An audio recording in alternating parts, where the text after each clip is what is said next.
In a shocking twist of fate, the most powerful and ruthless king from a dystopian world is reborn as a helpless newborn in a medieval Isekai realm. The moment he opens his eyes as a newborn, he finds a man and woman smiling down at him like proud parents. They're staring at him with love in their eyes, saying how he looks like both of them, and celebrating the arrival of their newest family member. The father, Reynolds, decides to name him Arthur and immediately tries to get the baby to call him Papa. The mother, Alice, laughs and says he's still way too young for that. While the two of them goof around with their new child, Arthur is just lying there confused. He has no clue who these freaking people are or why they're acting like they're his damn parents. If they're telling the truth, then that means he died in his old life and somehow got reborn with memories intact. Gazing up at the starry night sky, Arthur can hardly believe that after his countless victories and ruthless world domination, the Supreme Being has reduced him to a feeble infant. It's humiliating, and the worst part, he has to burp like a baby now, and the secondhand embarrassment is unreal. It's not that he hates this new life. His parents are caring and they seem genuinely happy to have him, but that doesn't change how uncomfortable he feels. Diapers are annoying, and there's always this nagging fear that someone might try to hurt him while he's helpless, so the only thing he can do to stay on guard is to clench his tiny fist. Reynolds sees this and smiles, thinking it's adorable. He slips his finger into Arthur's little hand and calls Alice over to show her how much their son loves him. Arthur, meanwhile, is still struggling to move, and in the middle of all that effort, he accidentally poops himself. Now his mom has to deal with it, and the shame hits so hard that he almost tears up. He just wants this absurd dream to be over, but it's not a dream, it's real. And this is the new life he's stuck with. Still, things take a strange turn when Arthur notices something unusual. Reynolds suddenly uses magic to boost his strength. Just like that, his body surges with power, and then Alice steps in, using healing magic on him like it's second nature. Arthur's never seen anything like it. Magic didn't exist in his world, so watching it happen right in front of him is fascinating. He wants to understand it, but for now he knows he has to grow up first. Later, Reynolds heads into the forest and takes down a beast using his strengthening magic. Not long after that, a few of his friends show up to hang out. Back to our baby hero, since there isn't much else for him to do, he starts analyzing everything around him. He pays attention to every little detail and soaks in as much information as possible, because if there's one truth that holds across every world, it's that knowledge is power. Reynolds eventually returns home after his hunting trip, and Arthur finds himself wondering whether this society allows everyone to carry weapons. If that's the case, then it must mean the outside world is dangerous enough to make it necessary. That only confirms to him that he needs to get stronger fast because adapting is his only option. There's so much he wants to ask, but his body isn't ready for that yet. Still, in the middle of all this frustration, there's a part of him that feels happy. His new parents give him moments that feel pure, something his old life never allowed. In his previous world, Arthur never even had the luxury of sleeping peacefully. Assassination attempts came with a job, and every night was another risk. But now for the first time, he feels something close to peace, and little by little, he gets used to it.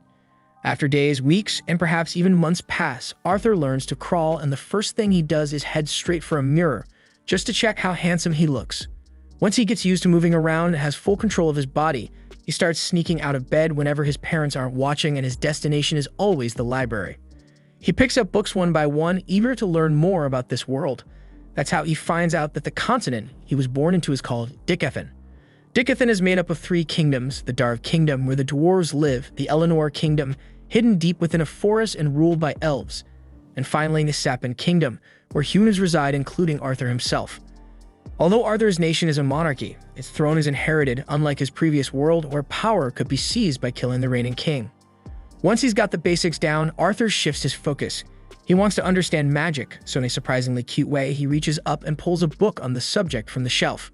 The further he reads, the more he starts comparing this world to his old one. His past life was more advanced, more industrial. This one is simpler, but the presence of magic, or as this world calls it, mana, changes everything. According to the book, mana isn't something just anyone can use. It's passed down through generations and only appears in about 1 out of every 100 people. There are only 2 main forms: augmenting, which enhances the body with mana, and conjuring, which enables one to project and manipulate energy in endless ways. While reading, Arthur recalls the healing magic his mother used earlier, and it clicks. She's clearly a conjurer. According to the book, everyone with mana has a mana core, and most spellcasters only learn to tap into it around puberty. Once they master that, they can become full-fledged mages. Arthur thinks it sounds an awful lot like the concept of Kai, something he knew well in his past life. Yet he remains skeptical about whether this arcane knowledge will serve as an effective weapon for him. Still, he decides to try, so he focuses and channels whatever remnants of his kag he thinks he still has, and just as he starts feeling something shift, Alice swoops in out of nowhere, picks him up like the precious baby she believes he is, and takes a good look at him. At first, Arthur panics, thinking she's caught on to what he was trying to do. But no, it's worse because she announces that he's pooped himself, and the stench confirms it. As Alice takes him to get cleaned up, Arthur lies there in silent agony. He's sick of being trapped in this weak body, and the humiliation is endless. He squares to himself again that he needs to gain power and fast. Later, Alice spends some quiet time journaling his milestones. She's genuinely proud of how quickly he's developing, but one thing still bothers her. He hasn't smiled, not even once. And that thought hits her harder than she expected. She looks out the window, eyes landing on Reynolds outside, swinging a wooden sword with Arthur in his tiny hands. Reynolds calls out to her, beaming as he brags about Arthur's progress. But instead of being impressed, Alice is pissed. She storms outside and scolds him loudly, saying it's way too soon for their son to be handling weapons. Reynolds tries to explain, but it's no use. Alice doesn't want her baby playing soldier just yet. In contrast, Arthur absorbs every detail of the scene, using his parents' interactions as a framework to comprehend the complexities of marriage, though he begins to wonder if perhaps in this strange new world, women might be the ones really in charge. Later that day, Alice takes Arthur to the market and everything there blows his tiny mind. Every corner, every sound, every item feels like a brand new piece of information, especially when half this stuff didn't even exist in his old world. He even gets to witness magic being used up close, and that alone makes the whole trip worth it. Then on the way home, as sleep gradually overtakes him, Arthur reflects on how much his family has supported him. They finally make it back home, and Alice carries Arthur straight to his room. On the way, she talks softly about how proud she is whenever he sneaks out of bed just to read, or how curious he gets every time they go to the market. She's convinced he inherited those traits from Reynolds, and she chuckles to herself, saying he might grow up and run off to explore the world. But deep down, she hopes he gets to live a quieter, safer life. That evening, Arthur sits nearby and watches Reynolds practice magic in the yard. At first, he's excited, thinking he finally has someone to learn from firsthand. He watches as Reynolds lifts a few small rocks with his magic, and that makes Arthur change his mind, but before the disappointment sets in too deep, Alice shows up behind him and assures him Reynolds is just warming up. She tells him to keep watching, and sure enough, Reynolds amps up his mana and starts pulling off some serious moves. Watching all this, Arthur quickly figures out that his father is an augmenter, someone who uses mana to enhance his physical strength and skills. That gets him fired up, and he starts imagining all the cool tricks he could pull off once he gets his own mana core. But just as he's getting into the fantasy, Alice scoops him up and tells him it's bedtime. On the way to his room, he spots a book on the shelf and immediately starts pointing at it, whining for her to let him read. She tries to resist, but after a few seconds of watching his adorable face light up, she gives in and lets him read it for a bit. As he flips through the pages, he reminds himself of everything he's learned so far, every little step that might help him form his own mana core. He closes his eyes and starts drawing mana from every part of his body toward a single point. He works diligently, and just when his parents assume he has already fallen asleep, a loud explosion rocks the house.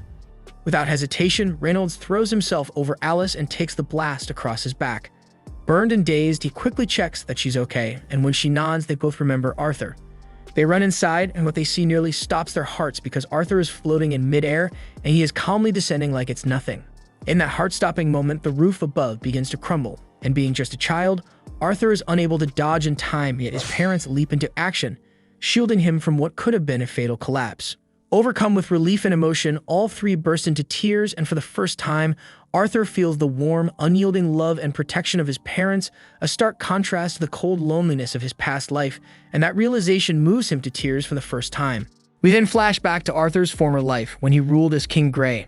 At the time, a royal servant had been caught trying to take his life. According to the law, the man should have been executed on the spot, but the king's council instead chose to exile the traitor and his entire family back to their homeland. The traitor knows full well they face something far worse than death once they arrived, so he gets panicked and desperate and dropped to his knees and begged Grey to show mercy and spare his wife and daughter. But Grey, without even a word, killed them right in front of him. It wasn't revenge. It was a twisted act of mercy because he knew death by his hand would be quicker than whatever hell awaited them where they were going. And somehow, the assassin, broken and hollow, genuinely thanked Grey for it. Now in his new life, Arthur has just turned 4. He's spending time with his father Ray, who gives him a pair of combat gloves, exact replicas of his own. But Arthur politely turns them down, saying he'll stick with his wooden sword for now, because he thinks that with his small frame, the gloves would shorten his range and make it harder for him to fight properly. Ray doesn't push it, and instead he smiles and steps into the regular sparring match. But today turns out to be different. In the middle of the fight, Arthur surprises Ray by imbuing his sword with mana, something he's never shown before. And with that sudden enhancement, he easily disarms his father. It's the first time Arthur has ever beaten him, and Ray is left frozen, stunned by how fast his son is advancing. Later that evening at dinner, Ray brings up the idea of hiring a proper instructor for Arthur. He's realized that his own training won't be enough anymore. But Alice is immediately against it because she knows hiring a tutor means sending their son away to the city all alone at just 4 years old. Ray stays firm, pointing out that Arthur can now use magic to enhance physical objects, and that kind of talent can't go untrained. The conversation quickly turns into a heated back and forth, both parents standing their ground. To stop the argument, Arthur jumps in with a compromise, and he suggests they all move to the city together. That way, Ray gets to give him the education he needs, and Alice doesn't have to be separated from her son. It's a perfect solution, and both parents agree on the spot, so they immediately start packing for their new life in the city. In a few days, Ray's old adventurer crew, the Twin Horns, arrive personally to escort Arthur and his family to the city. Arthur politely introduces himself to the group, so their leader Adam introduces himself and tells him that they've already met before, though he doubts a little kid like Arthur would remember. But Arthur remembers every detail because it was the day he accidentally blew up their house. The Twin Horns then came to help rebuild everything, and Arthur overheard the whole conversation, learning that his mom and dad were once members of this very party before they settled down. Once Adam finishes talking, Angela sweeps in and pulls Arthur into a bone-crushing hug, nearly squeezing the life out of him. Durden, the party's tank, notices the kid silently panicking and gently pulls him away from her grip. That's when Arthur catches sight of someone watching him from the roof of the carriage, a quiet girl with an unreadable expression. Her name is Jasmine, and she doesn't say a word, just keeps staring at him. Arthur, for a moment, gets completely lost in her eyes until Helen strolls over, shakes his hand with a bright smile, and introduces both herself and Jasmine on her behalf. Then, with the introductions over, the group sets off on their journey to Xera City. During the ride, Arthur can't help but think how outdated this transportation is compared to what he knew in his previous life, where flying vehicles were the standard. Still, he doesn't really mind, not when his loving mom is sitting right there beside him, chatting away and making the trip feel like home. They take plenty of breaks along the way, and during one of those stops, they're suddenly ambushed by a pack of wild wolves. For the first time, Arthur sees up close how brutal the outside world really is. But Jasmine reacts first, stepping in without hesitation. She leaps into action, daggers flashing, taking the monsters down like it's nothing. Then Ray, Adam, and the others quickly jump in to handle the rest. Arthur doesn't join in, he just watches, and the whole scene fires him up, so he's determined to fight beside them one day. That night, they all gather around for dinner, but Arthur notices something strange. His mom hasn't touched her plate. She says she's already full, but something doesn't feel right. She then spots a wound on Ray's arm, so she instantly walks over to heal him, and the moment she starts casting the spell, the energy in the group changes. Everyone suddenly becomes tense, quietly scanning the area, shielding her from any wandering eyes. It's then that Arthur starts putting the pieces together. Healing magic isn't just uncommon here, it's a huge deal. And the real reason his family had been living way out in the middle of nowhere wasn't just to live quietly. It was to keep Alice's rare healing abilities hidden from the world. After the meal, Adam pulls Arthur aside, curious to see firsthand if Ray's been exaggerating his son's abilities. The rest of the party is just as intrigued by the so-called prodigy, so they gather around to watch, turning what was supposed to be a quiet moment into a full-blown spectacle. Arthur, still just 4 years old, silently wonders if anyone's the least bit concerned about him getting hurt. But this will be his first time facing an opponent other than his dad, and unlike Ray, who only used a practice stick, Adam shows up wielding a real spear. But even if it's wrapped in cloth to dull the edge, it's still a proper weapon. The match kicks off without delay. Adam channels mana into his spear right away, and Arthur instantly responds, infusing mana into his body too. But he doesn't stop there. He surges magic into his legs, boosting his speed to a whole new level. In a blink, Arthur launches forward, slipping right between Adam's legs and landing a clean hit before springing back to create distance. The crowd goes silent, absolutely stunned by his lightning-fast movement and spot-on precision. As the duel heats up, they clash again, but this time head-on. But it becomes painfully obvious that there's still a huge gap in sheer power. Arthur doesn't have the muscle to keep up, and Adam's next blow sends him flying. The force behind the strike throws him through the air like a ragdoll, and right then, Arthur gets a harsh reminder. This small body of his just isn't built for direct hits. But before he slams into the ground, Angela swiftly casts wind magic to catch him midair, gently lowering him to safety. Durden then immediately steps in and scolds Adam for going way too hard on a little kid, and he reminds him they were supposed to be sparring, not trying to launch Arthur into orbit. Adam raises both hands in apology, admitting that he got a little too into it, but only because the little monster's technique totally threw him off guard. So he asks Ray what kind of damn brutal training regimen he put this kid through to make him this dangerous at just 4 years old, but Ray says that he doesn't do shit. A few steps away, Arthur notices Jasmine staring him down with that unblinking intensity of hers. She bluntly asks how the hell he fights like that and demands he teach her. And judging by her completely deadpan expression, Arthur realizes she's not going to drop this until she gets what she came for.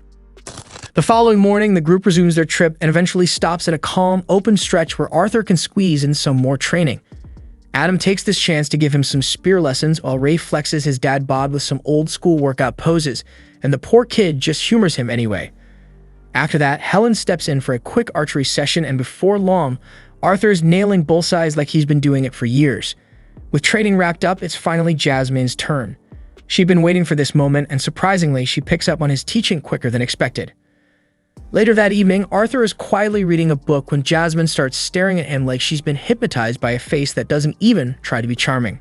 A few minutes later, it's not just a stare, it's borderline stalker behavior. The next morning rolls around, and it's Arthur's birthday. Jasmine, of all people, gives him a dagger as a present. To everyone's shock, especially the other girls, she even goes out of her way to explain how to properly use it.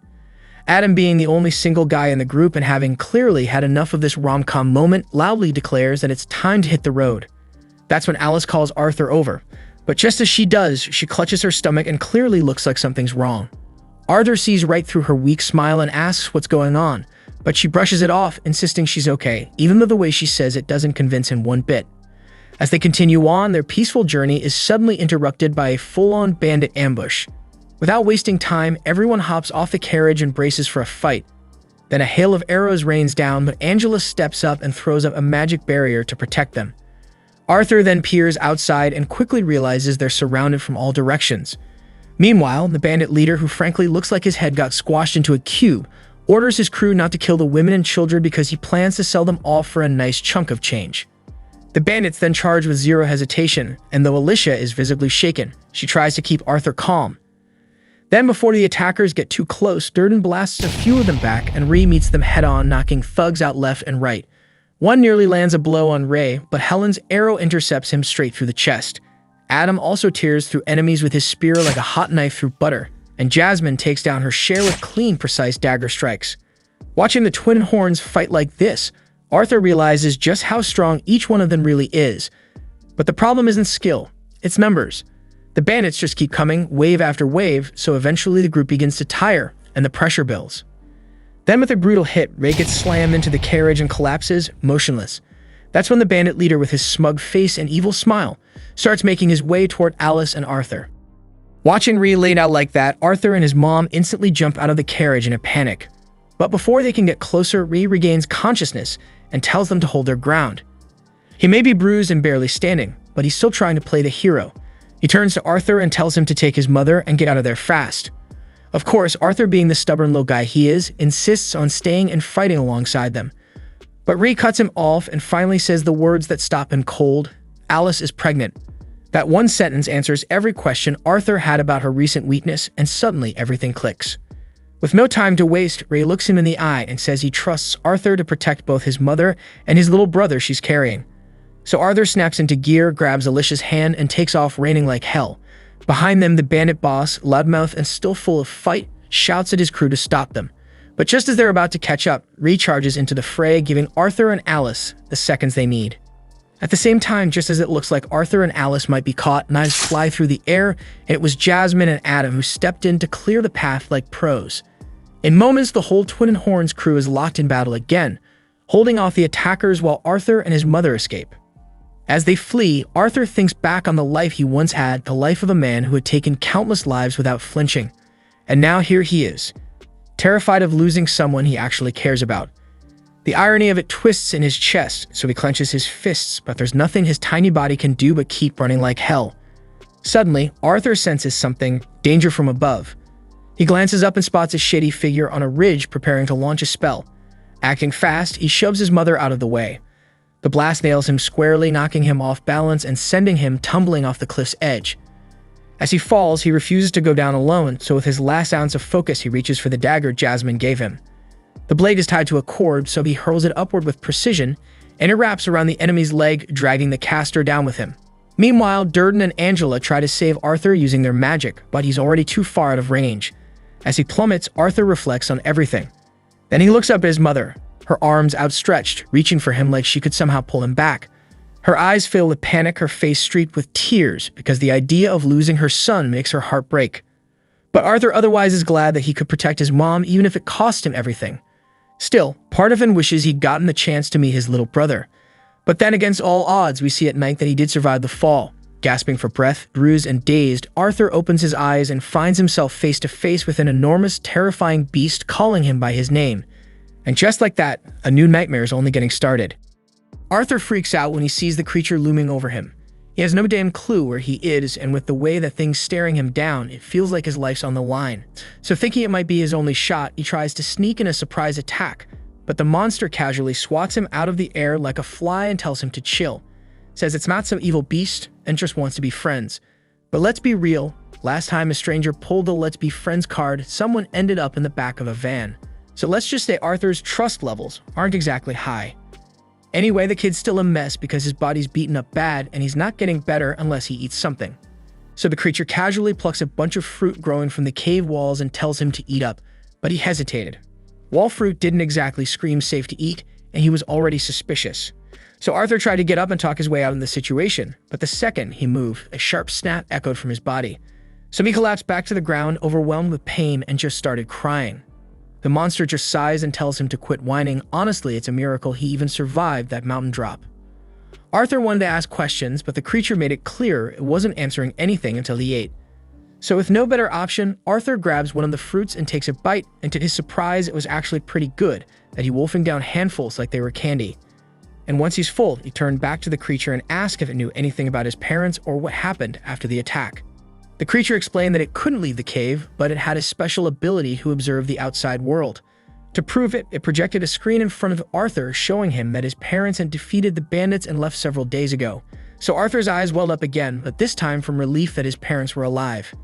He thanks the creature for showing him, and since he was going to be stuck here recovering for a while, he decided to stop being so hostile.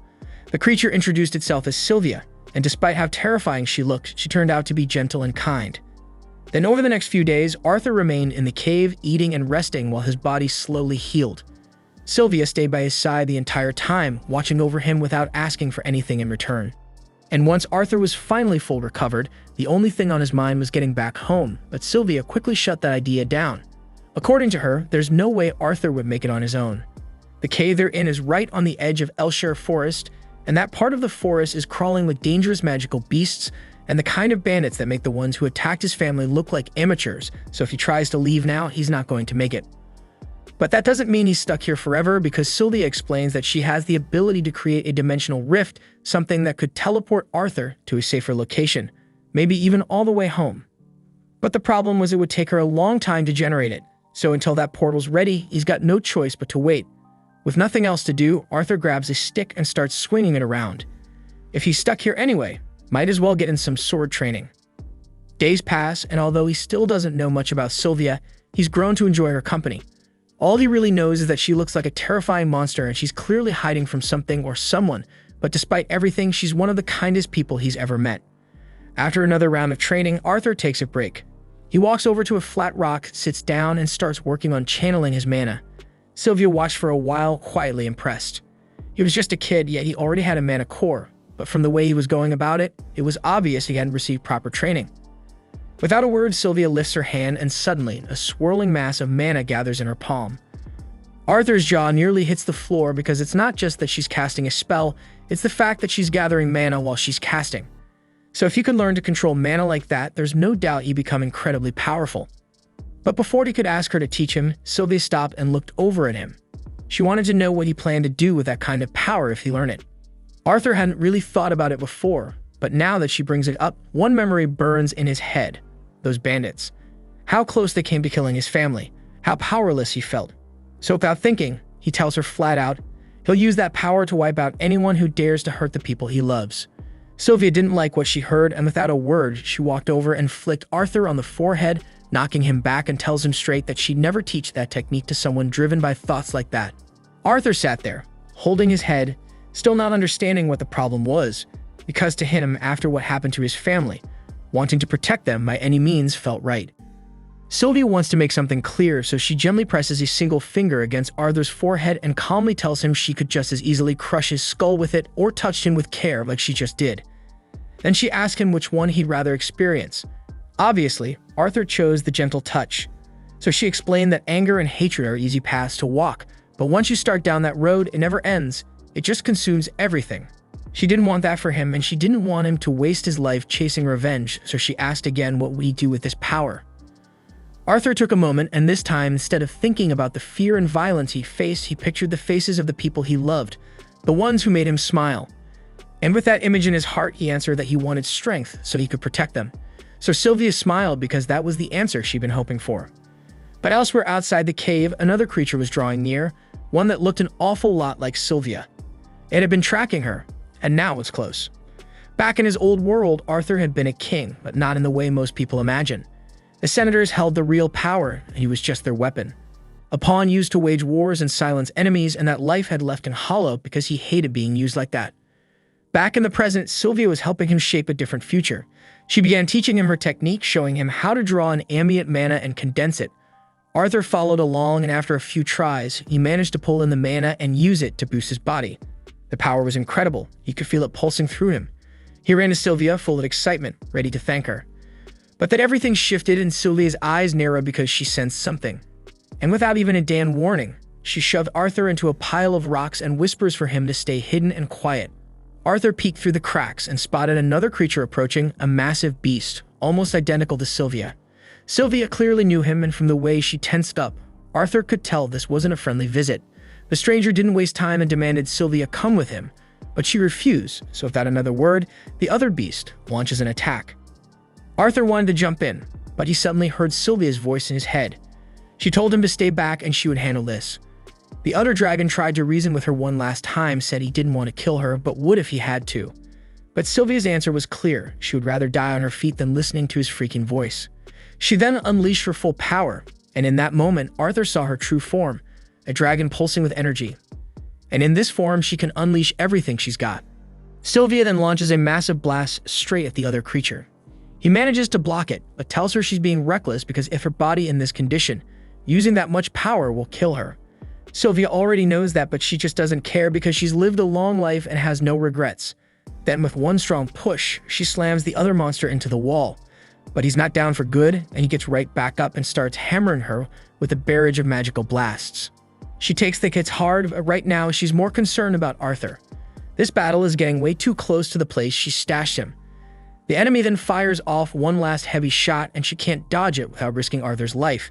So she draws on every last drop of power and freezes time itself. While everything is frozen, she tells Arthur to come out from hiding, and he listens. It looks safe enough, but he's full of questions, especially after seeing that she's actually a dragon. Still, there's no time for answers because her time-freeze spell is running out fast, and she needs to move him now. She opens the dimensional rift she had been building, but since she's injured and never got the chance to finish the spell properly, the portal connects to some random place instead of his home. She really didn't want to dump him in the forest, but at this point there's no other choice. Even so, she trusts Arthur. With what he's learned from her, she believes he can handle himself and make it back on his own. But before she sends him off, she asks him again what he plans to do with its power. Arthur doesn't even pause and tells her that he'll use it to protect the people he loves. That answer puts her at ease, and she's glad he finally understands. Before he goes, there's one last thing she wants to give him. Sylvia conjures an egg and a single feather, placing them gently in front of him. She asks him to wrap the egg in the feather and keep it safe no matter what. Then with the last of her strength, she transfers her will onto Arthur's body, marking both of his arms with strange glowing symbols. Arthur looked down, stunned by the sudden appearance of the glowing marks because they stretched from his shoulders to his wrists like full-sleeve tattoos pulsing faintly with mana. But Sylvia doesn't have the energy to explain what they mean, and she simply tells him that one day he'll understand how to use them, but by then she won't be around to show him how.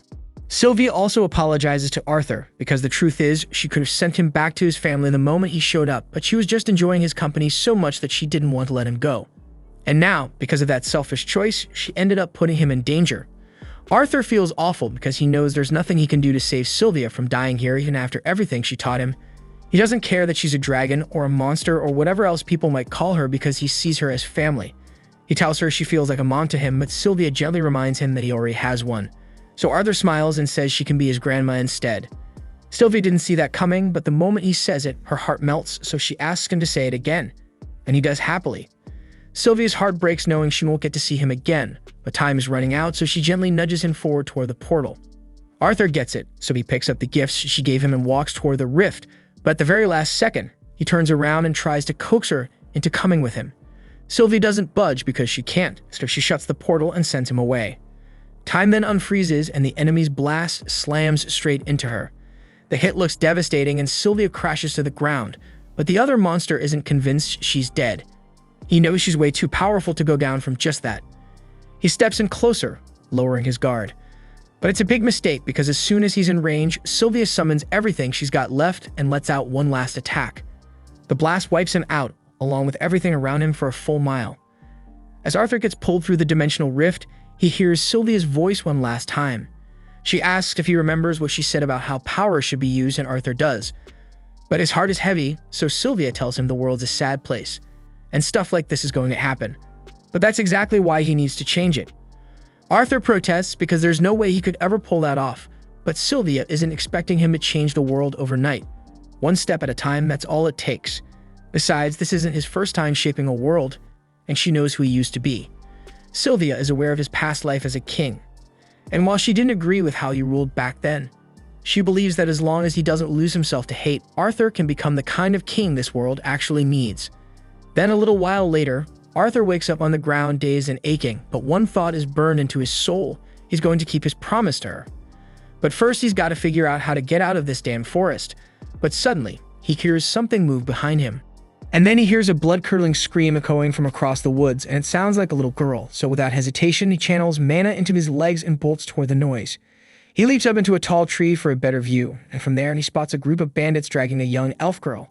She tried to escape, but they already got her, and one of them has his hand clamped over her mouth to shut her up. And since she's an elf, they're planning to sell her on the black market for a huge profit once they leave the forest, so they tie her up and toss her into the back of their carriage like cargo.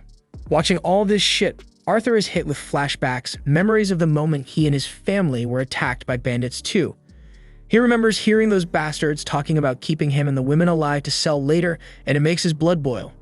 His first instinct is to slaughter every last one of them for what they're doing, but then Sylvia's voice echoes in his mind, reminding him to keep his anger in check. He closes his eyes, takes a breath, and regains his focus. Charging in now could get the girl killed, and he knows it. So he holds back, watching and waiting for the right moment to strike.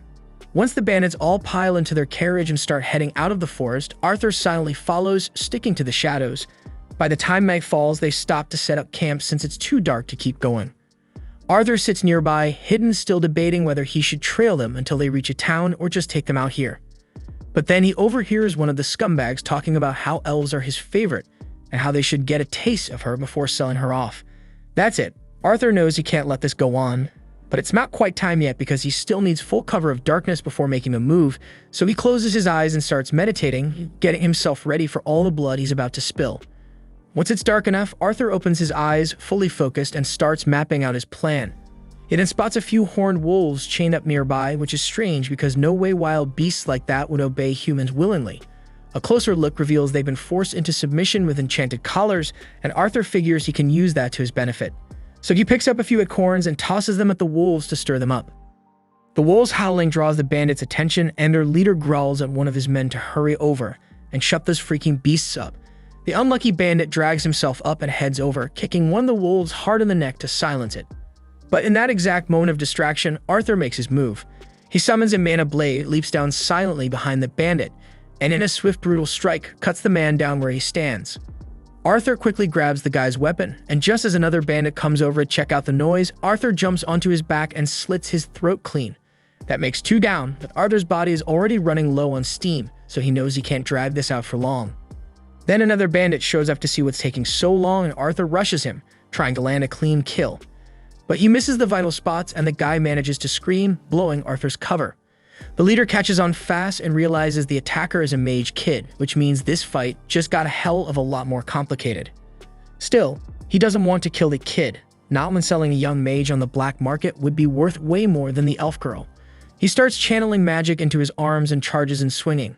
Arthur leaps back and throws a kick to counter, but the guy dodges it with ease. Arthur tries to throw him off by hurling his knife, but the leader catches it mid-air and turns this move against him.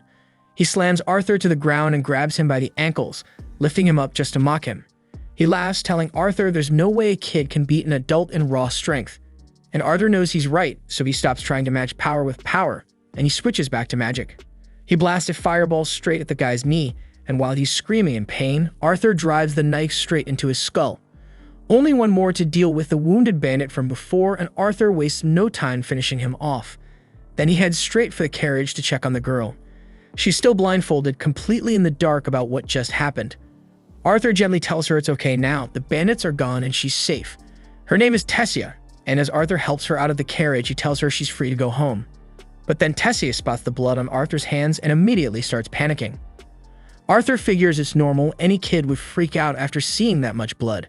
Letting her see the full aftermath might not be a great idea, so he tells Tessia to wait right there for a bit, then walks off to cover all the bodies before she sees them. Tessia then asks Arthur what happened to the ones who took her, and Arthur doesn't really want to tell her he slew them, so he just says they ran into a bit of an accident and won't be a problem anymore.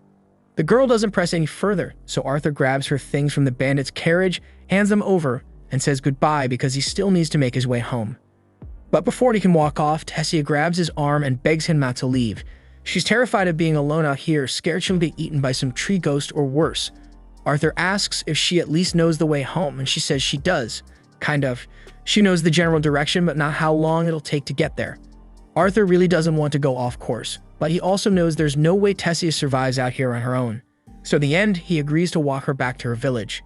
He glances over at the wolves the bandits were keeping and considers using them to speed things up, but he's got no clue how to actually control a wild wolf, so he figures they're better off left behind. Tessia, though, says they should at least take off the magic collars so the wolves can go free. Arthur warns her that taking them off could get her attacked, but Tessia isn't too worried. She hasn't hurt them, and as someone who lives in this forest, she feels responsible for helping the creatures that live in it. She ends up removing the collars, and sure enough, the wolves quietly walk off into the woods without causing any trouble. By the next day, Arthur and Tessia are already on the move, heading toward the direction of her village. After walking for a while, they stop to take a quick break and grab a bite to eat. Arthur cooks up a simple stew and tells her she's got to eat because they still have a long way to go and she'll need the energy. Tessia makes a face because the stew tastes and smells kind of weird. But hey, Arthur is no gourmet chef. The whole thing is just dried meat and salt boiled together. Not exactly 5-star, but it's better than starving. While they eat, Tessia asks why Arthur came to Elshire Forest in the first place. It's not every day a human, especially a kid, shows up around here. Arthur explains how he got separated from his family and ended up wandering into the forest. Since they're already on the subject, he asks what it's like living in the kingdom of Eleanor, and Tessia lights up. She says she loves it.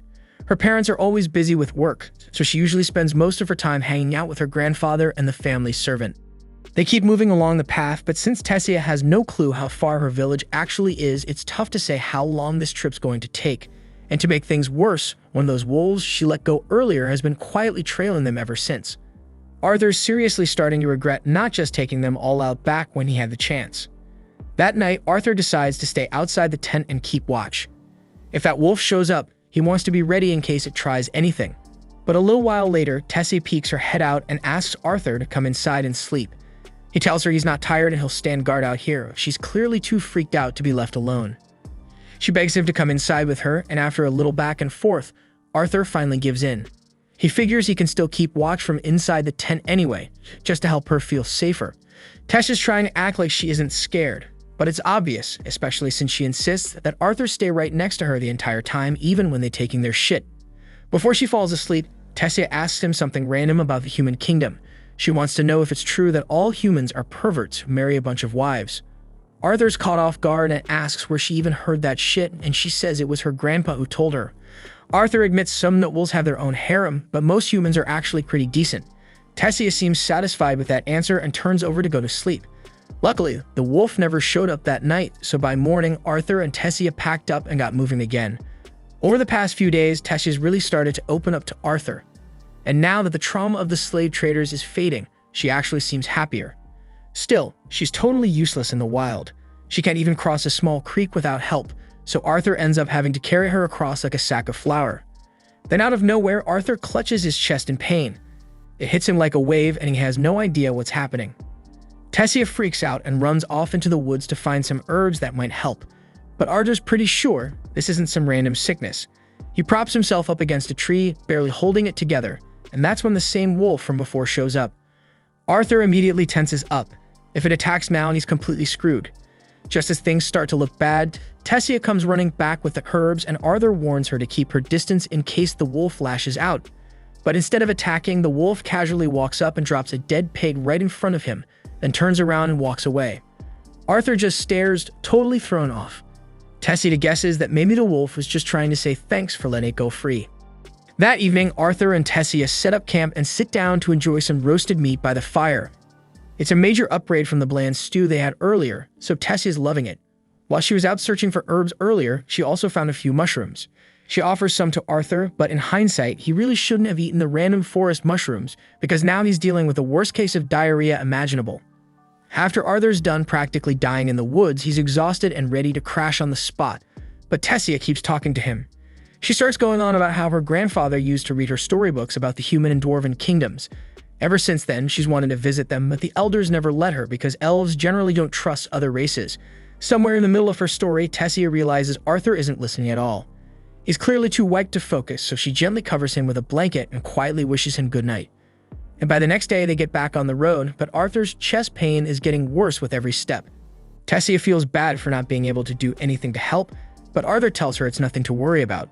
Trying to change the mood, Tessia asks if she can start calling him Artie, since they spent so much time together and she sees him as a close friend now. Arthur says he's cool with it and Tessia is caught off guard by how chill he is, so he plays it up a little, joking that he'll forever treasure the fact that the great lady Tessia now considers him a friend. That annoys her a bit, and she tells him to stop acting like a brat. Arthur fires back, saying it's rich coming from someone who wouldn't let him leave her side all night because she was scared. Tessia insists that was completely different. Still, joking aside, Arthur realizes something. Tessia is actually the first real friend he's ever had. Not just in this world, but even in his past life, he never had anyone get this close. Just then, Tessia spots something up ahead that looks familiar. She calls Arthur over to take a look.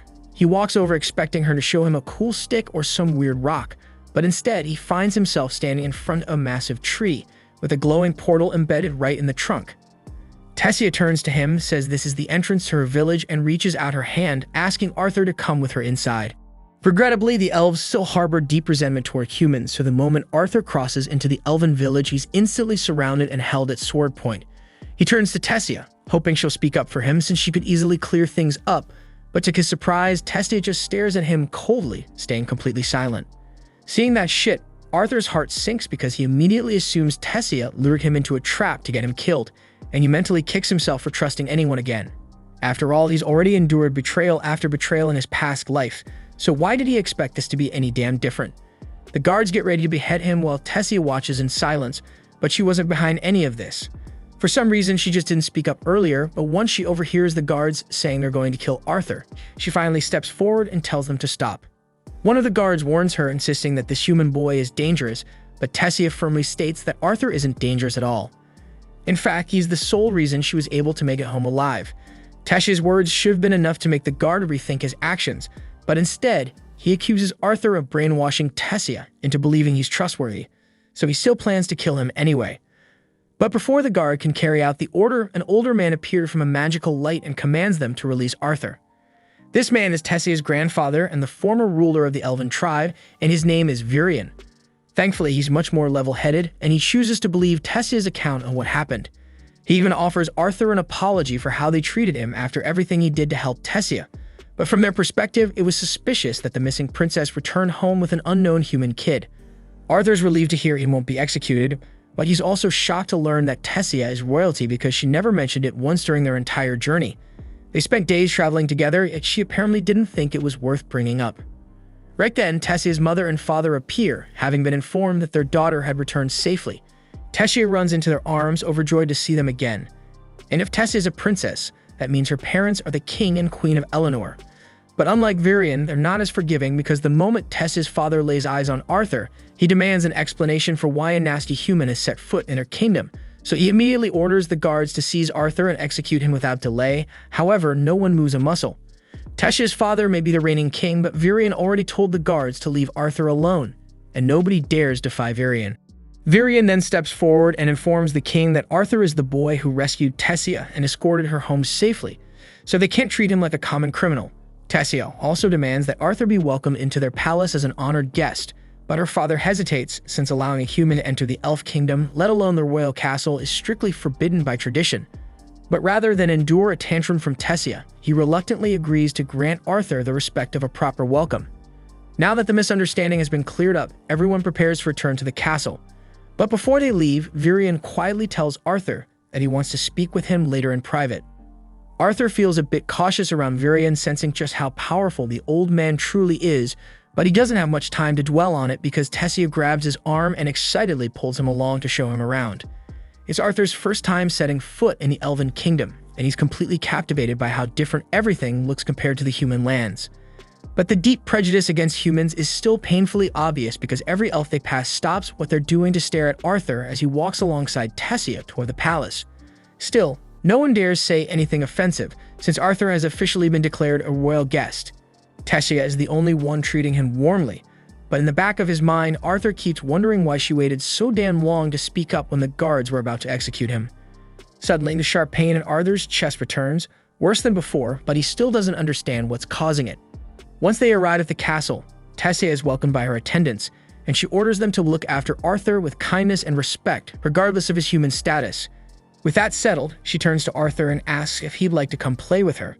But Arthur tells her he first needs to speak with her parents because he figures they'll want to hear exactly what happened to Tessia and how they managed to get back home.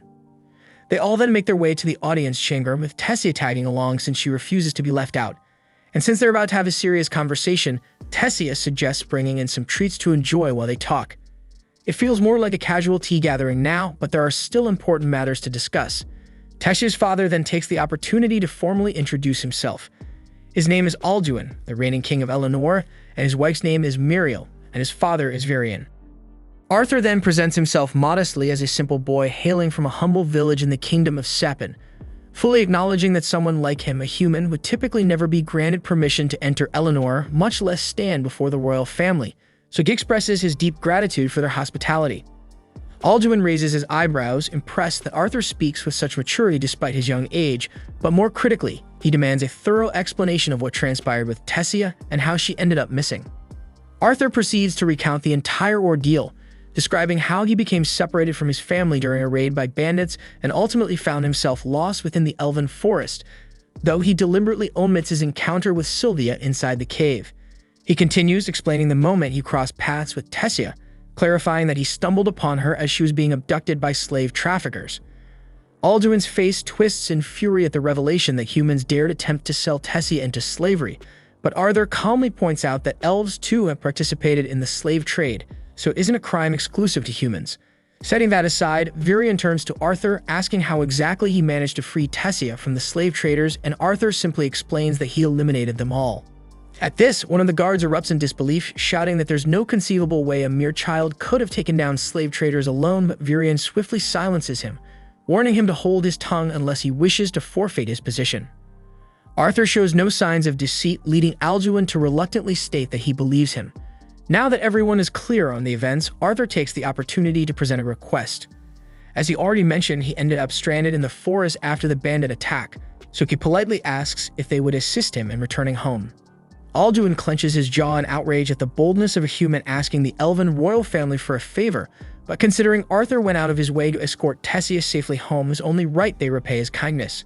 Furthermore, if Alduin refuses, he'll inevitably have to face Tessia's inevitable tantrum, something he's not eager to endure.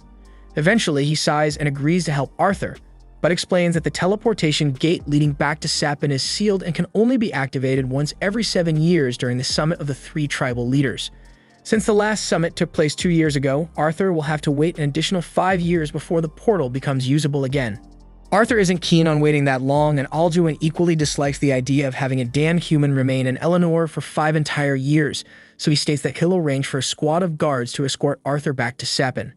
He wants Arthur gone as soon as possible, but since it's already quite late, he allows Arthur to stay the night in the castle and depart the following morning. Arthur expresses his gratitude to Alduin for agreeing to help him return home, though the ache in his chest is intensifying and Virion quietly takes note of Arthur's condition. A short time later, Arthur's room is prepared inside the castle. He finds himself soaking in a bath, yet the throbbing in his chest keeps worsening, leaving him anxious that something serious is happening to him. After finishing his bath, he steps out onto the balcony to breathe in some fresh air, hoping it might ease the discomfort. The cool air offers a bit of relief, but he knows he needs to get to the bottom of this pain before it escalates into something dangerous. As Arthur gazes upward, he spots Tessia alongside her parents standing on the balcony above, and watching them together stirs thoughts of his own family. He still has no damn idea whether Rhea and Alice survived the ambush by the bandits, but he trusts in their strength because they've always been tough, so surely they managed to escape somehow. Even so, he deeply wishes he could talk to them right now. At that moment, Tessia notices Arthur below and senses that he looks troubled. Once she finishes her conversation with her parents, she goes to find him. When she finally reaches Arthur, she apologizes for the cold way her father treated him, but Arthur assures her that it doesn't bother him. He understands why Alduin would act that way after all decades of conflict between elves and humans have left deep scars, and it's only natural he'd struggle to trust a human, especially one connected to his daughter. Speaking about parents makes Arthur reflect again on how distant he feels from his own, and confesses his fear that they might not be happy to see him.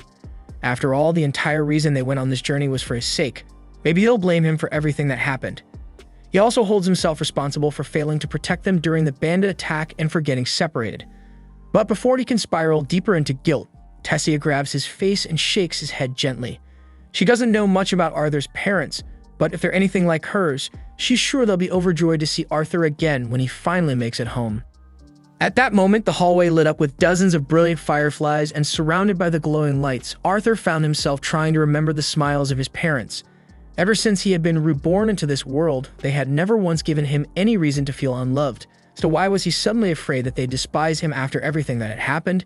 He had allowed the scars from his past life to cloud his thinking and fill him with doubt for quite some time now, and he had even gone so far as to suspect Tessia might betray him earlier, but looking at her now, all he could see was a pure-hearted girl who would never harm her friend.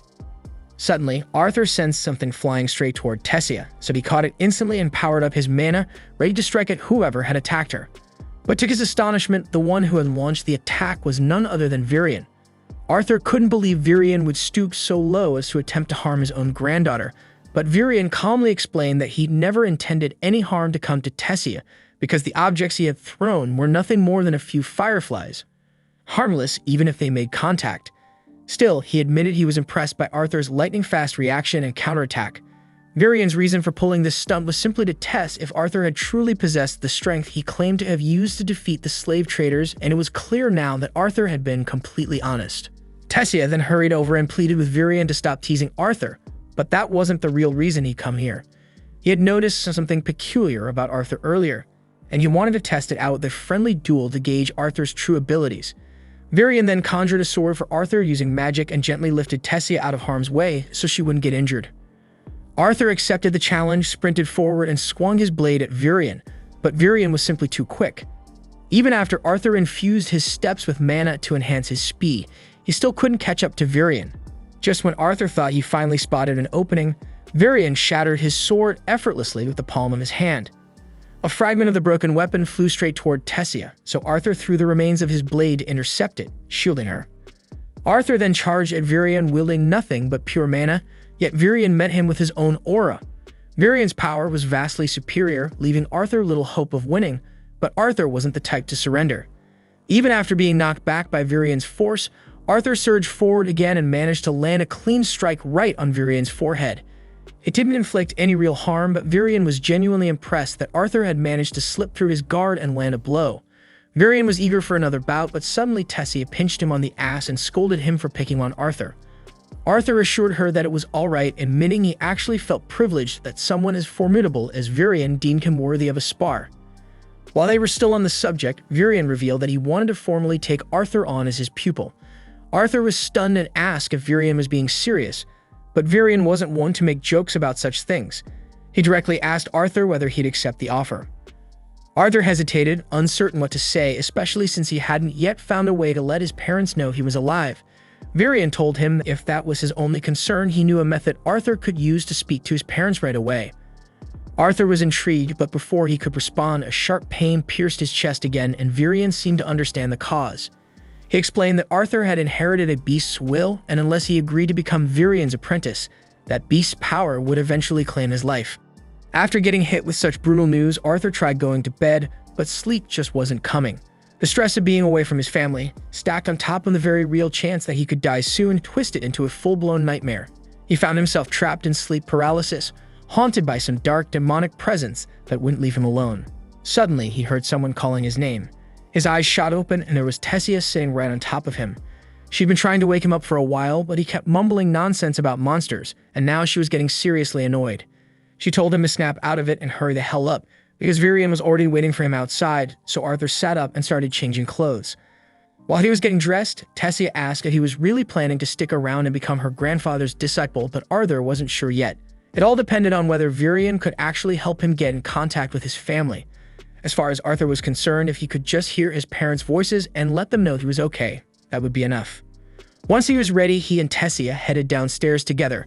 But the moment they opened the doors, they were greeted by the sound of Virion and Alduin locked in a heated argument, because Alduin was completely against the idea of Arthur staying in the Elf Kingdom. Letting Virion take him in as a disciple would be a direct violation of centuries of elven tradition. But Virion didn't give a damn. He liked Arthur, and he'd already made up his mind. He was taking the kid under his wing, no matter what anyone said. Tessia tried to step in and defend Arthur, but Alduin immediately shut her down. He knew she wanted Arthur to stay, and he wasn't interested in hearing her opinion. Funny enough, Virion didn't want to hear Alduin's either. He waved them both off and told Arthur and Tessia to hop in the carriage because they had somewhere to be. The ride to meet Virion's mysterious friend dragged on for so long that Tessia ended up dozing off next to Arthur. At some point, Arthur turned to Virion and asked how much longer the trip would take, but this time he called him Grandpa. That caught Virion off guard, and he chuckled at how quickly Arthur had dropped the formal tone. Still, if things played out the way he hoped and Arthur did end up living here under his guidance, then yeah, he'd basically be family anyway. Virion didn't mind the casual talk. In fact, it made him happy. Tessia had always been alone. As the only child and the next in line for the throne, most of the other kids stayed away from her. The few who did get close always ended up stabbing her in the back, and because of that, she had trouble trusting anyone. But with Arthur, she was different. Whenever they were together, she looked genuinely happy, and for that, Virion was deeply grateful. Arthur too had his own share of trust issues, but when he looked at Virion, all he saw was a warm, genuine old man, someone who felt more like a real grandfather than most blood relatives ever could. For once, he felt like he could actually trust someone. Eventually, the carriage pulled up to their destination, so Arthur gently woke Tessia, and the three of them stepped out. Arthur was itching with curiosity because whoever this mysterious person was, they had to be a big deal after all. It's not every day someone like Virion goes out of his way to visit anyone. Without wasting time, Virion stomped up to the door and started banging on it like he was trying to knock it off its hinges, yelling at Rinia to come out already. When he leaned in to check if anyone was coming, the door smacked him square in the face. After shaking it off and pretending it didn't hurt, he introduced Rinia as a special kind of mage, one who might be able to help Arthur contact his family. She welcomed them inside so they could get started. Once inside, Arthur looked around the place and was a little underwhelmed. It looked like a regular house, nothing fancy. Just a table with a random bucket of water on it, so he was starting to seriously question how someone like her was supposed to help. Rinia explained that she was a seer, a rare class of mage who could look into someone's past or future. She gave Arthur a quick read using her powers and immediately sensed something strange. Parts of his past were hidden, even from her, so that alone told her he was no ordinary kid. Still, she admitted she wouldn't have understood much anyway, because seers only catch fragments of a person's story, not the full picture. But Arthur didn't come here to get his past or future read. He had one goal, to somehow let his family know he was still alive. Rinia pushed the bucket of water toward him and told him to focus on his parents, really visualize them in detail. She began channeling her power, and within seconds, Arthur started seeing images clear as day of his mom and dad. Alice was in the kitchen, finishing up a pot of stew for dinner. It looked like way too much food for just the two of them. Ray loved that stew, but neither of them could bring themselves to enjoy it anymore, not without Arthur there. For all he knew, he had died the moment he fell off that cliff.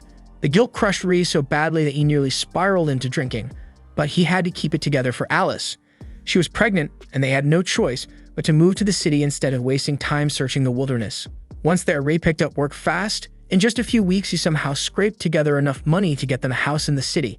But no matter how much he earned, none of it meant a damn thing. Not without Arthur. Just then, Rhea and Alice suddenly heard Arthur's voice. They looked around, but they couldn't see him anywhere, and for a moment, panic kicked in because they thought they were hearing his ghost. But Arthur quickly explained that he was still alive. He told them he was currently living in the elf kingdom of Eleanor, and while he wasn't exactly sure how it worked, thanks to a friend, he was using some kind of special magic to talk to them through this weird setup. He told them he wanted to come home more than anything, but right now he couldn't because there was something wrong with his body, something serious, and unless he fixed it, he wouldn't survive. Still, he swore to them that he'd return as soon as he recovered, though he had no idea how long that might take. He also begged them not to blame themselves for any of this because it had been his choice to make, and if he had to do it all over again just to keep them safe, he'd do it in a heartbeat with no regrets. Ray and Alice were overwhelmed with happiness because just hearing their son's voice again was enough to lift the weight that had been crushing them for months. But for Arthur, saying goodbye again tore him apart. His chest tightened and his eyes burned with tears. But deep down, he was grateful he'd gotten the chance to speak to them, even if just for a little while. So he made a silent promise to himself right then he'd never let them worry like that again. But to keep that promise, he needed to grow stronger. That's why he asked Virion to take him on as his disciple, but the only problem now was getting Alduin to agree to let him stay at the castle.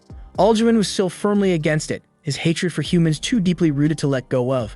But Tessia reminded him that Arthur had saved her life, so if he kicked Arthur out now, the entire kingdom would see him as nothing but an ungrateful savage.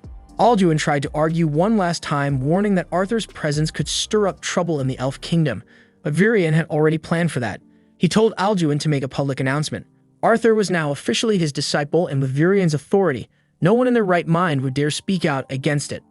That was it. Arthur was officially allowed to live in the royal palace. After the meeting wrapped up, Alduin walked over to Arthur and offered him a proper apology for the way he'd acted earlier. He admitted he still wasn't fond of humans, but Arthur didn't seem like the others. He seemed like a genuinely good kid, and more importantly, Arthur had saved his daughter. And as a father, he knew he owed him for that. So he told Arthur that from now on, he could consider himself part of their family.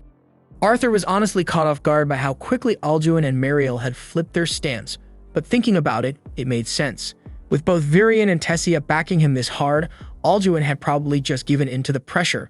Arthur thanked him sincerely, saying it was an honor to be welcomed into the royal castle. But Tessia didn't let it end there. She stepped forward, arms crossed, and said this wasn't good enough. If they were truly welcoming Arthur, then she wanted him to be allowed to play outside with her with no restrictions. And since Alduin had already accepted Arthur, he didn't bother arguing, and he gave them the green light to go ahead. With permission finally granted, Tessia grabbed Arthur by the arm and dragged him out into the town, excited to show him around. Arthur, once again, was blown away by the elegance and beauty of elven culture. Tessia knew this part of town like the back of her hand, and she told Arthur there was a snack shop down the road that sold some of the best treats around. But it was crazy popular, so if they didn't hurry, everything would be sold out. She tugged his arm to get him moving faster, and Arthur followed along with a smile.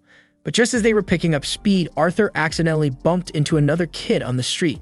It was a simple mistake and nothing major, but the kid immediately went off, yelling about Arthur's disgusting human germs getting all over him. Arthur had to stop himself from laughing. He was standing right there, and this little punk had the nerve to run his mouth like that, especially when he was well within punch range. Tessia stepped in and told Arthur to just let it go because it wasn't worth making a scene over something so small.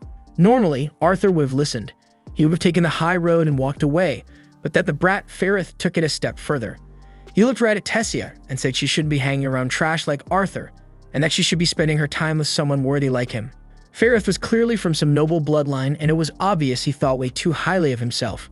Arthur figured if the guy was going to act like a clown, then he might as well be treated like one. So he smiled, pretended to be impressed, and purposely mispronounced his name as Phoebich. Ferrith instantly lost it, so Arthur casually apologized, acting like it was a slip-up. He told him he'd make sure to show the proper respect next time they crossed paths, and turned to walk away with Tessia. But Ferrith wasn't letting it slide. Arrogant as he wasn't completely stupid.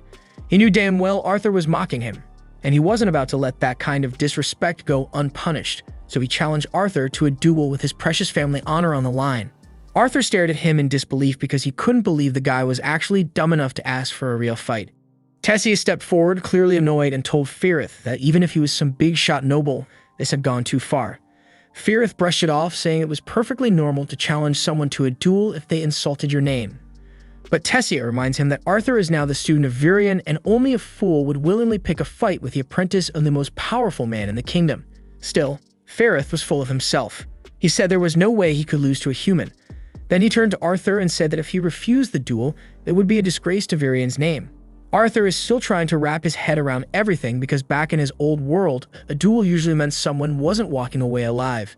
So watching some rich kid casually throw around challenge threats like it was recess just didn't compute.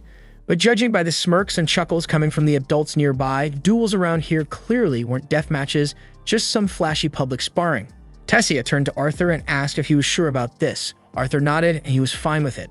With that, the duel was set, and both sides got into position. As soon as it started, Firith charged straight at Arthur with a stick like he actually had something to prove. But as the saying goes, every genius has a plan until they get punched in the damn face. And that's exactly what happened. One clean shot later, Firith hit the ground like a sack of rocks, knocked out cold. His friends ran over in a panic, while Tessia, unsurprised by the outcome, calmly grabs Arthur's hand and pulls him along. She still had a long list of stuff she wanted to do today, and getting stuck in some dumb noble drama wasn't on it. The two of them spent the whole day together, checking out shops, walking through town, and just enjoying each other's company. After a while, they took a break and sat on a balcony overlooking the city. Tessia asked when Arthur's training with Virion was supposed to begin, so Arthur said it would start first thing in the morning, but there was something heavy lingering in his expression. He thought back to what Virion told him during the earlier talk about how brutal the training would be. It wasn't just going to be difficult, it was going to be hell. If you had to describe it, it'd feel like being dumped into boiling tar. And Arthur would be going through that every single day for years with no family around to support him. That's why Virion needed to know if Arthur was truly prepared, and Arthur told him yes. Even now, Arthur feels eager to begin his training despite knowing how grueling it will be, because his desire to grow stronger and shape the future he envisions gives him purpose. Tessia says she'll push herself too because she doesn't want to be left behind. But for now, she still wants to make the most of the day together, so she suggests they grab another bite to eat. Several years have slipped by and both Arthur and Tessia have been honing their skills under Virion's guidance. In that time, their friendship has grown closer, but with Tessia's naturally competitive streak, their training sessions often turn into fierce contests. After pushing herself hard during today's session, Tessia is completely wiped out, so while she takes a break, Virion shifts his attention to giving Arthur a deeper explanation about magic. Once a person manages to stabilize their mana flow, they become capable of casting elemental spells, specifically water, fire, wind, or earth. That said, which elements someone can control often comes down to their race. Take elves, for example. They're naturally in tune with wind spells and have strong compatibility with water and earth, but on the flip side, fire spells are a weak point for most elves. Dwarves, on the other hand, thrive when it comes to fire and earth manipulation but tend to struggle with water and wind. Meanwhile, humans are the wild card, technically able to learn all four elements, though each person's affinity will vary based on their training and natural leanings. Tessia wakes up and raises her hand and asks why Arthur hasn't been working on his mana core if it's supposedly that crucial. Virion replies that Arthur's body can't handle it just yet because he's carrying a beast will inside him, and although that grants serious power, it also messes with the bond between his body and mana core. That's what's been causing the tight pain in his chest, so he needs to reintegrate his core before he can start any proper mana training. Tessia teases him and says this technically means she's stronger than Arthur at the moment, and Arthur snaps back that of course she's stronger because she's using mana with every attack she throws.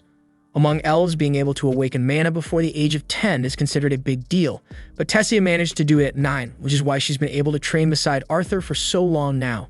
Anyway, since Arthur's physical training has come far enough, Virion tells him the next step is to awaken the beast will inside him. If it works, that pressure in his chest should vanish completely. Becoming a beast tamer is a major step, and Arthur thanks him before asking him to get started right away. Arthur sits down to begin the process while Tessia watches anxiously, unsure if this is really safe for him. Virion admits Arthur might feel a little discomfort, but insists it won't be anything extreme. However, the moment Virion begins the ritual to awaken the beast will, Arthur lets out a scream of agony. The energy blasting out of his body is so intense that it sends both Virion and Tessia flying backward. The awakening process technically worked, but the sheer strain it placed on Arthur's body caused him to black out instantly, leaving both Virion and Tessia anxious. They carried him back to the palace and laid him down so he could rest and recover. When Arthur finally opens his eyes, the first thing he sees is Virion sitting quietly beside the bed. Virion asks if he's feeling alright, and Arthur replies that he's doing okay. Varian then asks if there was anything unique about the beast will that might explain such a violent reaction, since what happened during the process was far from normal. Arthur originally planned to keep his encounter with Sylvia a secret, but at this point, hiding it wouldn't do any good. So he comes clean and tells Varian that the beast will was gifted to him by a dragon. Varian freezes, stunned by the answer, and though it sounds hard to believe, he can't ignore that the power radiating from Arthur's beast will feels exactly like dragon magic. He looks Arthur dead in the eye and warns him never to speak of this to anyone, because if news ever got out that he carried a dragon's will, it would draw all kinds of dangerous attention. With that warning out of the way, Varian informs Arthur that he's expected to return home in 4 months. This catches Arthur off guard since he thought he still had another 2 years before the next inter-race council meeting. But it turns out that cultural exchange was arranged recently, and in 4 months, the portals to Xaris City will open. Arthur immediately asks if Tessia is aware of this, because she'd be heartbroken if she found out last minute that he was leaving. Varian assures him that the king and queen are already speaking with her about it right now. Later that evening, Arthur is lying in bed, staring at the egg that Sylvia entrusted to him, trying to wrap his head around the fact that he'll have to say goodbye to Tessia in just a few months. Suddenly, he notices the egg starting to crack, and within seconds, a tiny dragon hatches and climbs out. Arthur panics for a second, but the baby dragon looks more adorable than dangerous, so he gently lifts it. Then out of nowhere, the little thing chomps down on his arm. Arthur flinches and drops it, wincing in pain, but when he glances at his arm, instead of bite marks, there's a glowing crest forming. That mark links Arthur to the newborn dragon, allowing him to sense its thoughts, even if he can't completely interpret them yet. Since he'll be the one raising it, he decides to give her the name Sylvie, in honor of her mother Sylvia. Arthur drifts off again, but a few hours later, Tessia quietly slips into his room. She wants to talk about his upcoming departure, but as she lifts the blanket to wake him, she spots Sylvie curled up next to him and instantly forgets what she came in for. Arthur jolts awake, initially thinking something serious had happened. But the second he realizes Tessia is just gushing over Sylvie, he rolls back over and dozes off again. Later on, Arthur and Tessia make their way to the training grounds for another session with Varian, and Tessia is pulling every trick she can to win Sylvie over. But after squeezing her half to death earlier, Sylvie is keeping a healthy distance from Tessia. They eventually meet up with Varian, and the moment he catches sight of Sylvie perched on Arthur's head, he nearly loses it because he never thought he'd lay eyes on a real dragon in his lifetime. While Tessia keeps trying to cuddle the little dragon, Arthur tells Varian that Sylvie hatched shortly after the beast will awakening the day before. He wonders aloud if keeping her close could cause issues, since people might start asking questions if they figure out what she really is, but Varian tells him not to worry. Dragons are seen as fairy tales nowadays, so no one would ever assume his companion is actually one. All Arthur needs to do is claim Sylvie is some rare creature with dragon-like features. Putting that aside, it's time to begin the day's training. Varian turns to Arthur and explains that now that he has awakened his beast will, he'll have to start strengthening both his mana core and beast core together. And the most effective way to train both is through live combat, so without another word, Varian begins to shift form. Once he finishes transforming, he tells Arthur that the training starts now. Arthur gets ready for a hit, but Varian just takes a single step and disappears. Arthur raises his guard, but he has zero idea where the attack will come from, and he can feel Varian is still nearby. But tracking him is completely impossible. His movement is unreal, and while Arthur would love to admire it, he'd rather not get completely wrecked for the sake of a demo.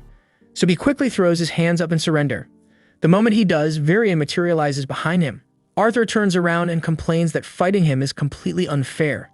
Varian could pull off a full 40-hit combo right then, and Arthur still wouldn't have seen it coming because Varian's beast will is tied to the Shadow Panther, allowing him to manipulate wind with such surgical precision that he can mute every sound his body makes. Varian's transformation is seriously impressive, but it's far from flawless because it drains a massive amount of his mana. Not that he planned to fight Arthur using that form anyway. He really just wanted to flex a little, and now that he's finished showing how strong a beastful can be, he conjures up a sword for Arthur so they can get to the real training. A few days roll by, and Arthur has been crushing it with mastering his beast will. That annoying pain in his chest hasn't come back, and his body's been trained to the point where he can now keep up with Varian's shadow mode. But outside of training, Arthur spent most of his free time hanging out with Tessia, like any normal kid. Later on, while Arthur and Tessia are out for another stroll, Arthur runs into Ferrith in the street. He doesn't recognize him at all, which ticks Ferrith off, and he demands a rematch.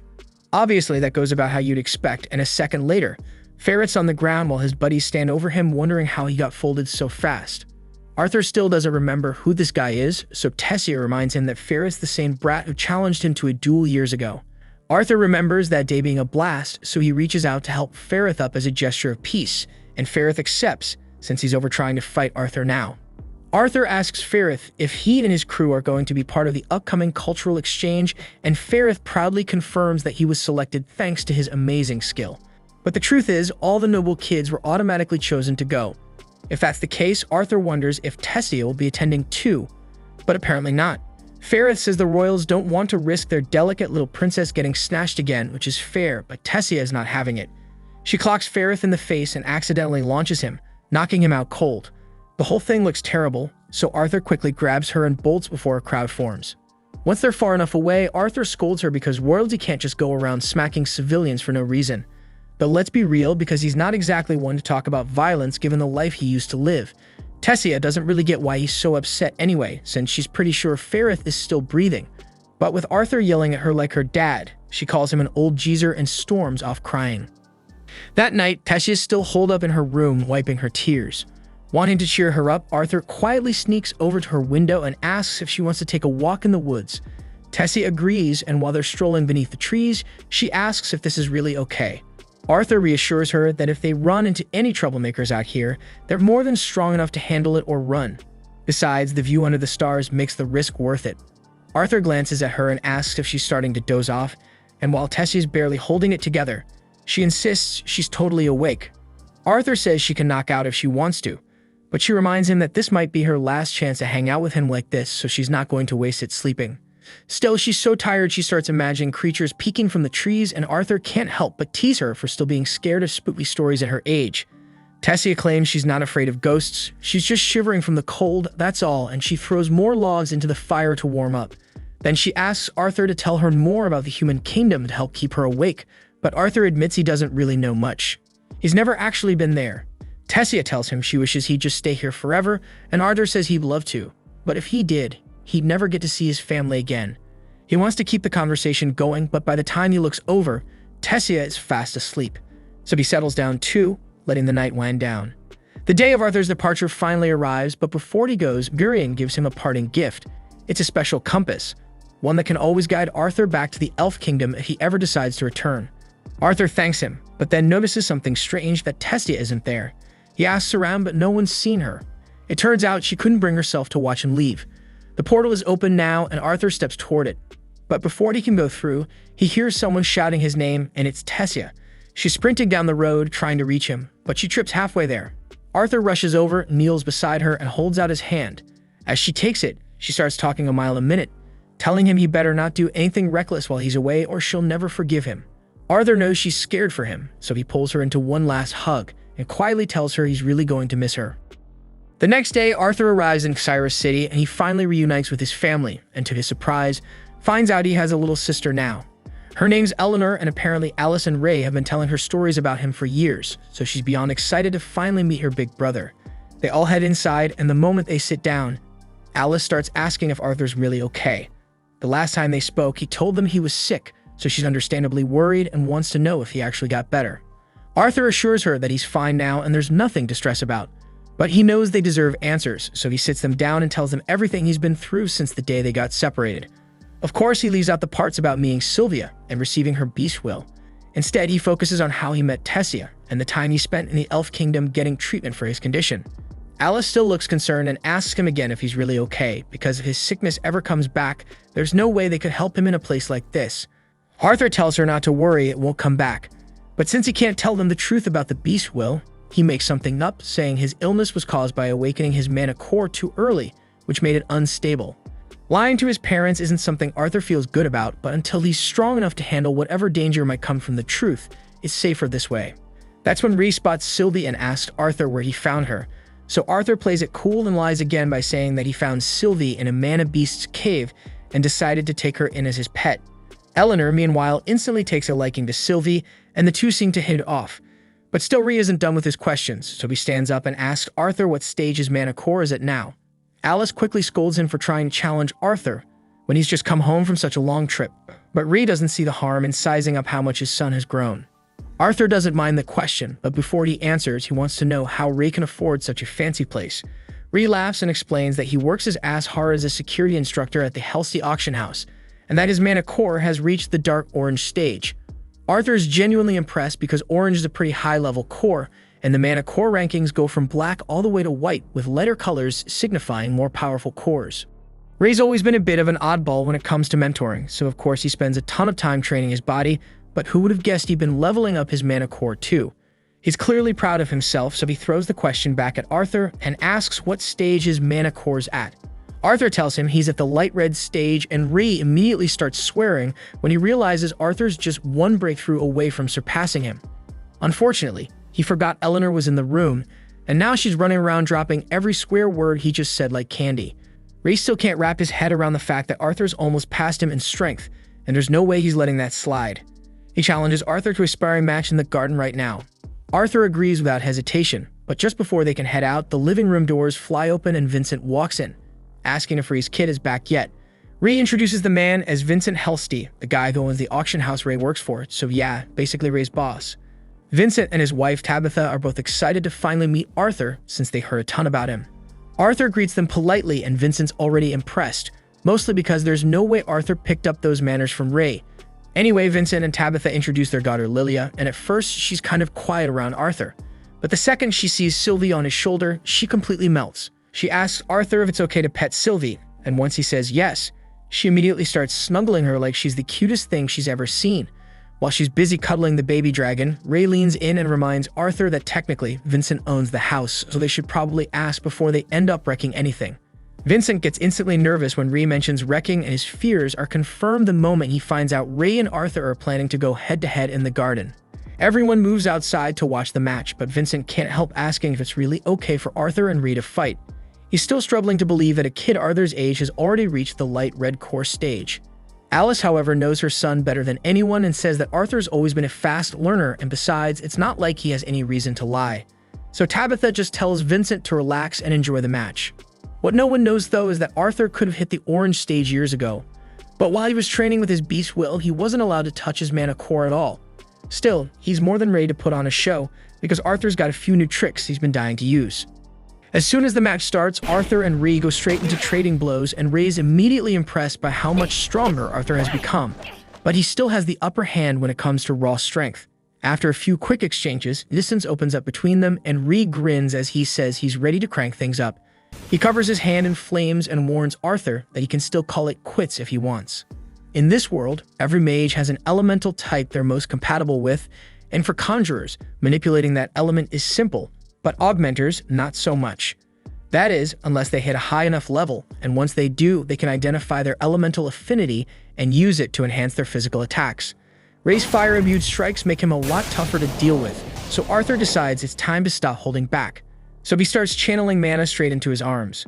When they clash again, they're much more evenly matched, but Arthur still gets launched back from Rei's sheer power. Even so, all the combat theory Arthur carried over from his past life made his training under Virion ridiculously effective. He ended up mastering fire magic early on, and once he did, Virion told him to push further, to start aiming beyond standard elemental control. Arthur focuses his mana again, but this time electricity starts sparking around his body, and he's generating lightning now. Rei is stunned because he can't believe Arthur's really using an advanced form of fire magic, but Arthur's not done yet. While channeling lightning, he also starts manipulating water from the nearby fountain, curving it behind Rei for a surprise attack. Rei manages to block it just in time, but now he's truly floored. Arthur's using both fire and water elements at once. He couldn't be prouder, so he grabs Arthur in a hug, asking him where he picked up those skills and whether he's hiding even more tricks up his sleeve. Arthur explains that he just started working on lightning magic recently, and while his control still needs work, he's making steady progress. That's when little Eleanor comes sprinting onto the field to check on both Arthur and Rei, and over at the sidelines, Vincent and Tabitha are still completely speechless. Because let's be honest, no normal kid should be able to pull off what Arthur just did. Later that night, everyone gathers around the table for dinner, and Vincent just won't stop going on about how amazing Arthur is, so Rei grins and says he knew Arthur was something else ever since he awakened his mana when he was just 3. Vincent nearly chokes on his drink because that's ridiculous. Even the most talented mages usually don't awaken their mana until they're about 8. Then again, most of them also don't blow up their house in the process. Rei bursts into laughter remembering that moment, though maybe he laughs a bit too hard because he ends up tipping over in his chair. Right after that, Vincent stands up and suggests Arthur should apply to XRS Academy. Ray had never really thought about that before after all. Cyrus is usually reserved for wealthy and well-connected mages. But Tabitha agrees with Vincent and says they'd even be willing to sponsor Arthur's tuition because someone with talent like his is bound to go far. Alice looks hesitant to accept though, because she knows they've already done so much for their family. And now they want to pay for Arthur's education too. Besides, Arthur's only 8 and Cyrus Academy usually only accepts students starting at 10. But Vincent's already one step ahead. He mentions that he knows the Academy's director personally, thanks to his work, and if he speaks to her, he's sure he can get Arthur an exception. Before they can go any further, Arthur finally speaks up. He says it would have been nice if someone actually asked him how he felt before deciding something so major. He just got reunited with his family today, and he'd kind of like to enjoy that before anyone talks about shipping him off to school. Then he gets up from the table and starts walking through the hallways, though to be fair, he's still not familiar with the layout of this place.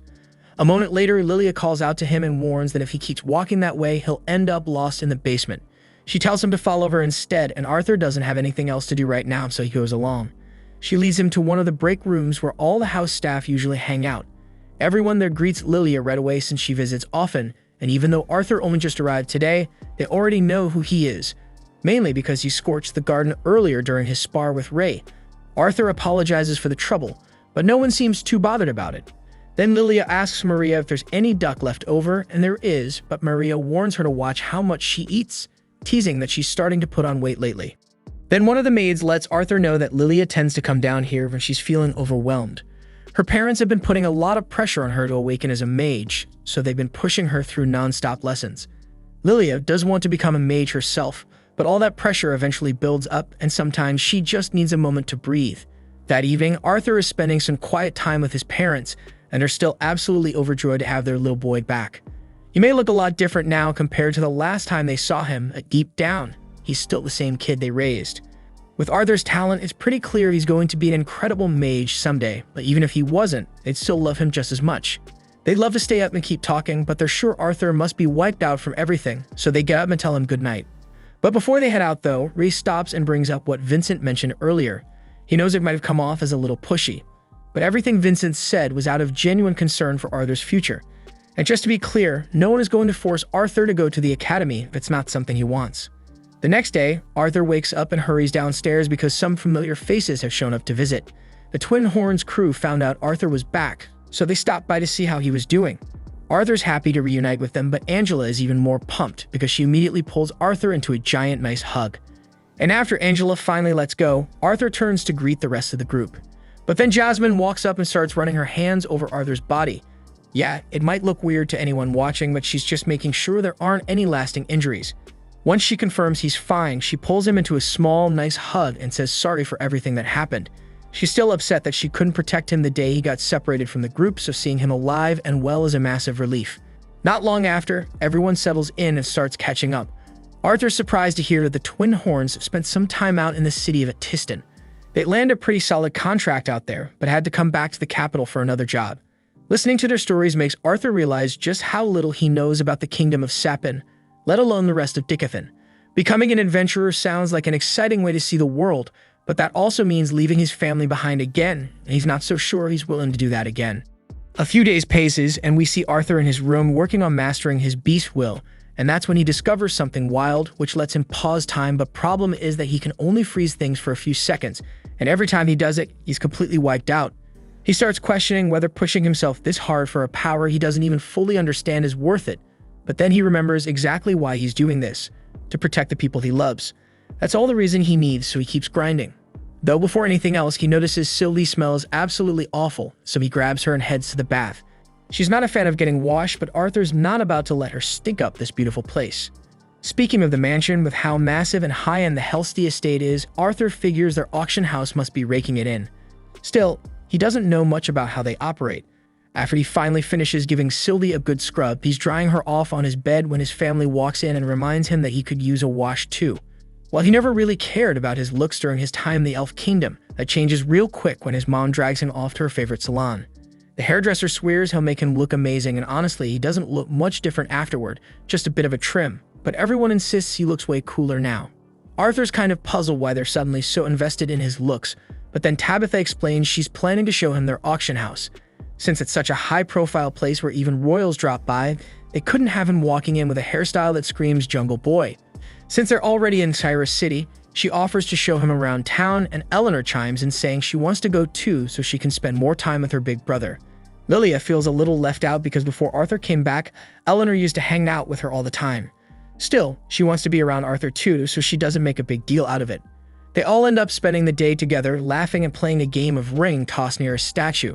But out of nowhere, a bunch of guys suddenly toss a ring at his head and walk away like nothing happened. Arthur's left staring, completely thrown off, so he asks Lilia what that was about since those guys seem way too cocky. She tells him they're students from Cyrus Academy, and thanks to their uniforms, people around here treat them like they're nobility. Arthur's honestly disappointed because he thought he'd be able to avoid that kind of arrogance in town, but for now, he decides to just let it slide. Not long after, Arthur senses a strange energy coming from a nearby shop, so he heads over to check it out. His parents explain that it's a beast core store. Arthur is caught completely off guard because he didn't even know you could buy or sell beast cores. Back in the Elf Kingdom, that kind of thing just wasn't a thing, but apparently here in the human world, it's super normal. Tabitha goes on to explain that beast cores help boost a mage's power, and if one has a beast will inside, it could sell for up to 100 gold coins. Just to give an idea, that kind of money could keep Arthur's whole family living comfortably for over 2 centuries. She tells him their auction house will be offering some beast cores soon and says she could let him hold one if he's curious. Arthur thanks her, but he's not that interested because he's totally fine with the one he got from Sylvia. That's when Lilia suddenly pipes up and asks her mom if she can have one too, but Tabitha shuts it down instantly, because getting a beast core isn't some magic trick to make her awaken overnight, and besides, she says they're way too pricey for a kid like Lilia. Lilia keeps pushing, but Tabitha stands her ground and says that's the end of the conversation. Later, they stop by a small cafe for lunch, but Arthur can tell Lilia is still upset.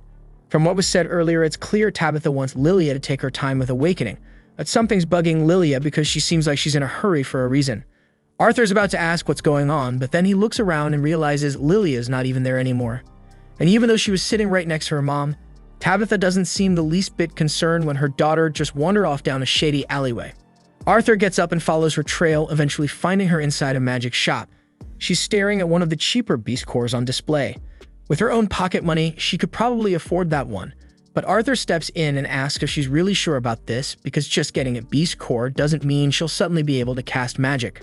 Lilia brushes him off, saying she won't know unless she tries, so she reaches for the core, but Arthur gently grabs her hand and tells her to wait because he doesn't think this is the right move. But Lilia doesn't want to hear it from him because as far as she's concerned, he'll never get what she's going through, not when he's always been gifted. Lilia quickly pulls away from Arthur, but in doing so, she accidentally bumps into someone behind her, and it just so happens to be one of the ex-Cyrus punks from before. She immediately apologizes, saying it was an accident, but the guys got way too much pride to let that slide. The group of them start gearing up to pick a fight. The shop owner hears the noise and comes out to check what's going on. At the second he sees those ex-Cyrus uniforms, he nopes out and heads right back into his office, clearly wanting nothing to do with those troublemakers. Now the Academy boys figure they've got a free pass to do whatever they want, and first on their list is burning Arthur and Lilia. Lilia immediately hides behind Arthur, and while Arthur would have liked to settle this without a scene, these guys clearly aren't the talk-it-out type. He gets ready to knock them down a peg, but right before anything can happen, Tabitha and Alice arrive and order everyone to drop their magic right now. The boys try to brush her off at first, asking who the hell she thinks she is. Even the shopkeeper runs out and begs Tabitha not to tick them off, saying they could level the store if they wanted. But Tabitha doesn't back down and makes it clear, if any one of them so much as lays a hand on the Helsty family's daughter, they're done. The moment they realize who Lilia is, they all start freaking out.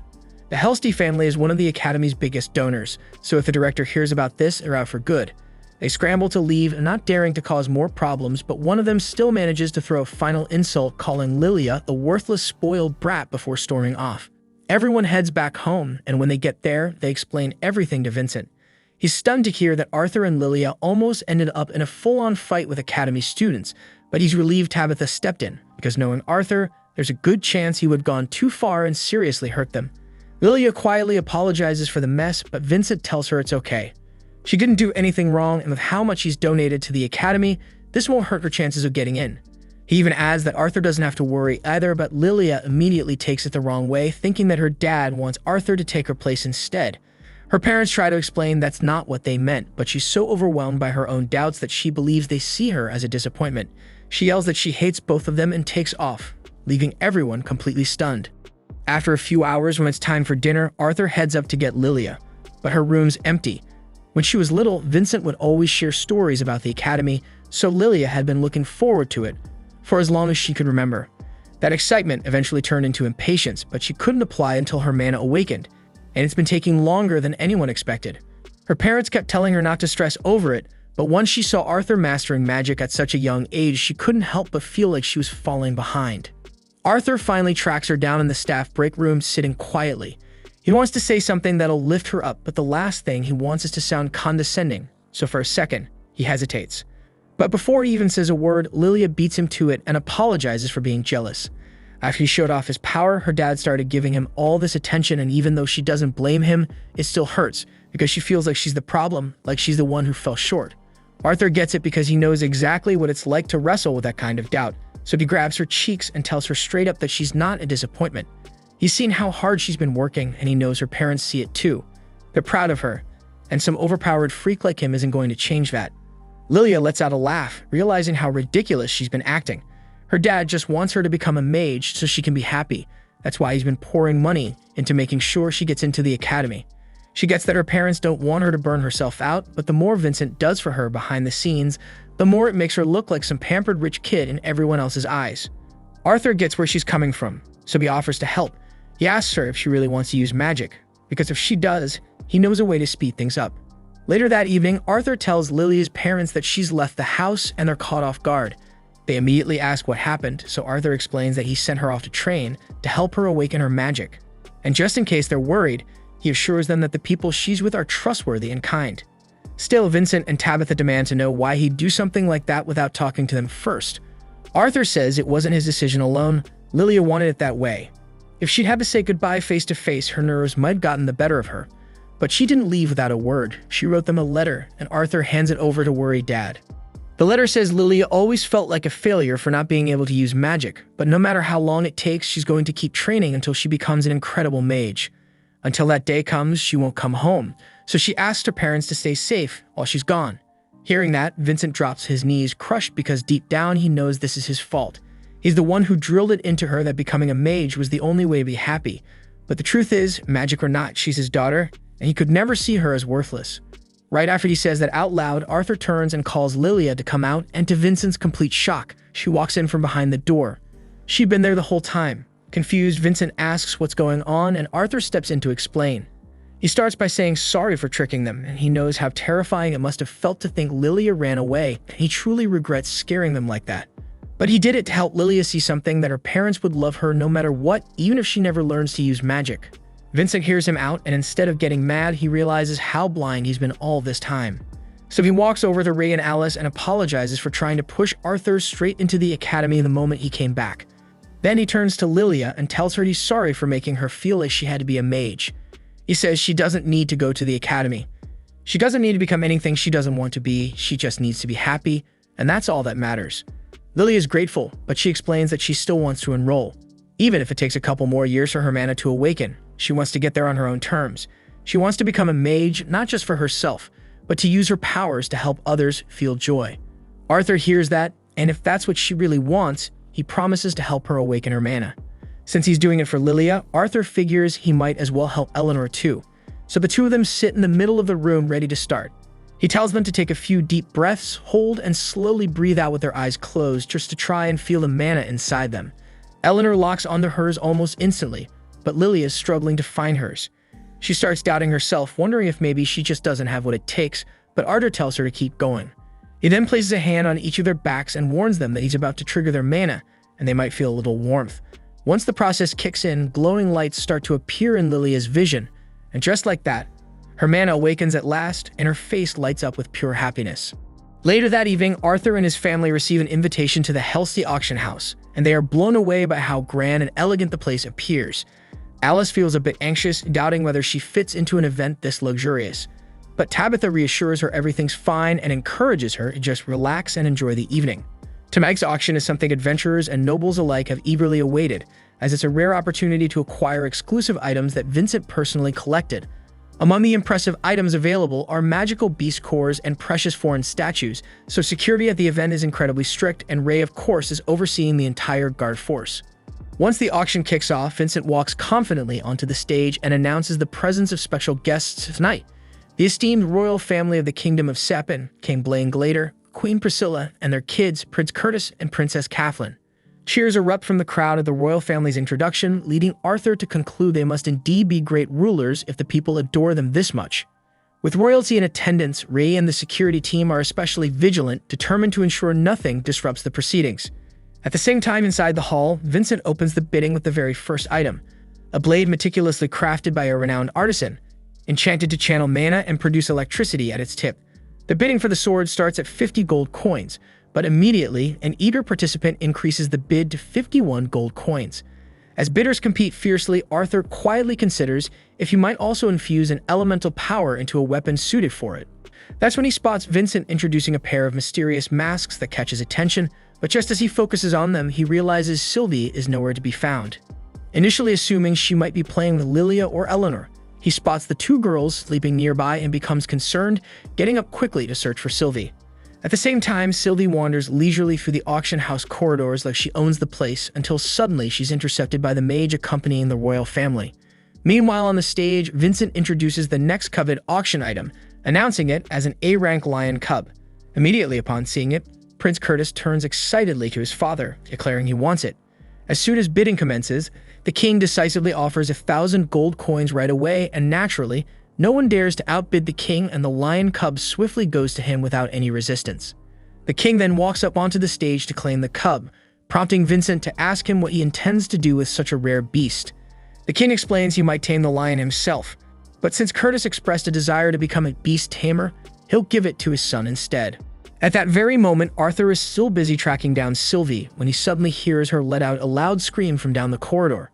He bolts toward the sound and finds her being stared at by the mage from the royal entourage. Recognizing the guy instantly, Arthur knows better than to cause a scene in a place like this. He calmly asks the mage to let Sylvie go, explaining that she's his mana beast. The mage sighs in disappointment, having assumed Sylvie was one of the auction creatures. Sylvie then rushes over to Arthur, and as he starts to walk away, the mage calls out that he's still interested in her. He says he's been wanting to get his hands on a mana beast for some time now and demands that Arthur give Sylvie to him. Arthur gives him a look like he's lost his damn mind and asks what makes him think that would ever happen. But instead of dropping it, the mage throws a fire spell right at Arthur, clearly trying to intimidate him, and announces that it's a direct order from a royal court mage. But Arthur doesn't flinch, simply turning to walk away.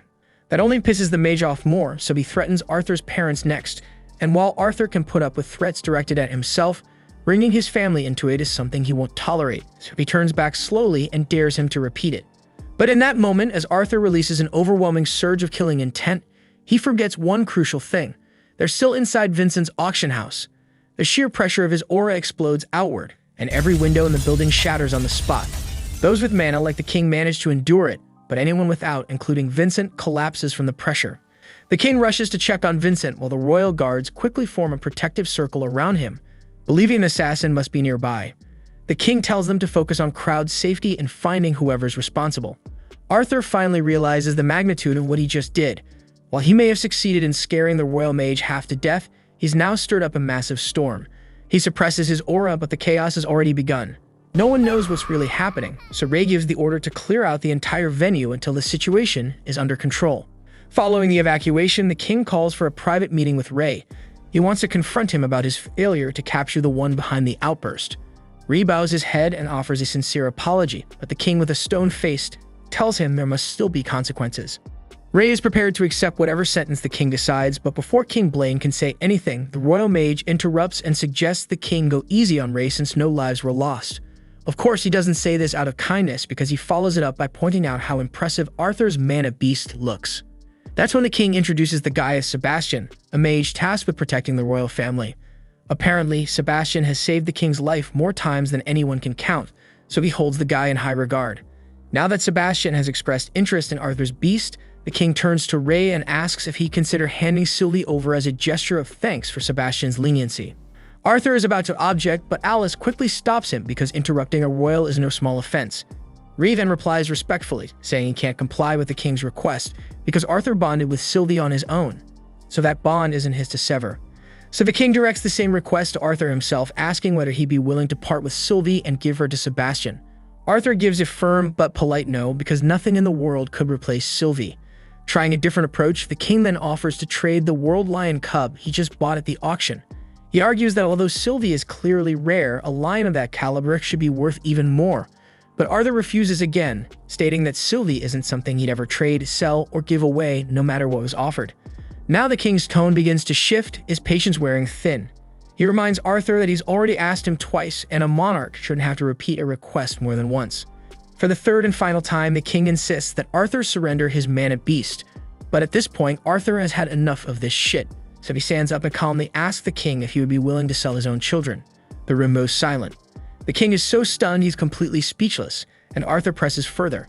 He points out that he's declined the request 3 times, and yet the king refuses to acknowledge that some bonds are beyond price, so he wants to know how the king would react if someone tried to buy one of his kids.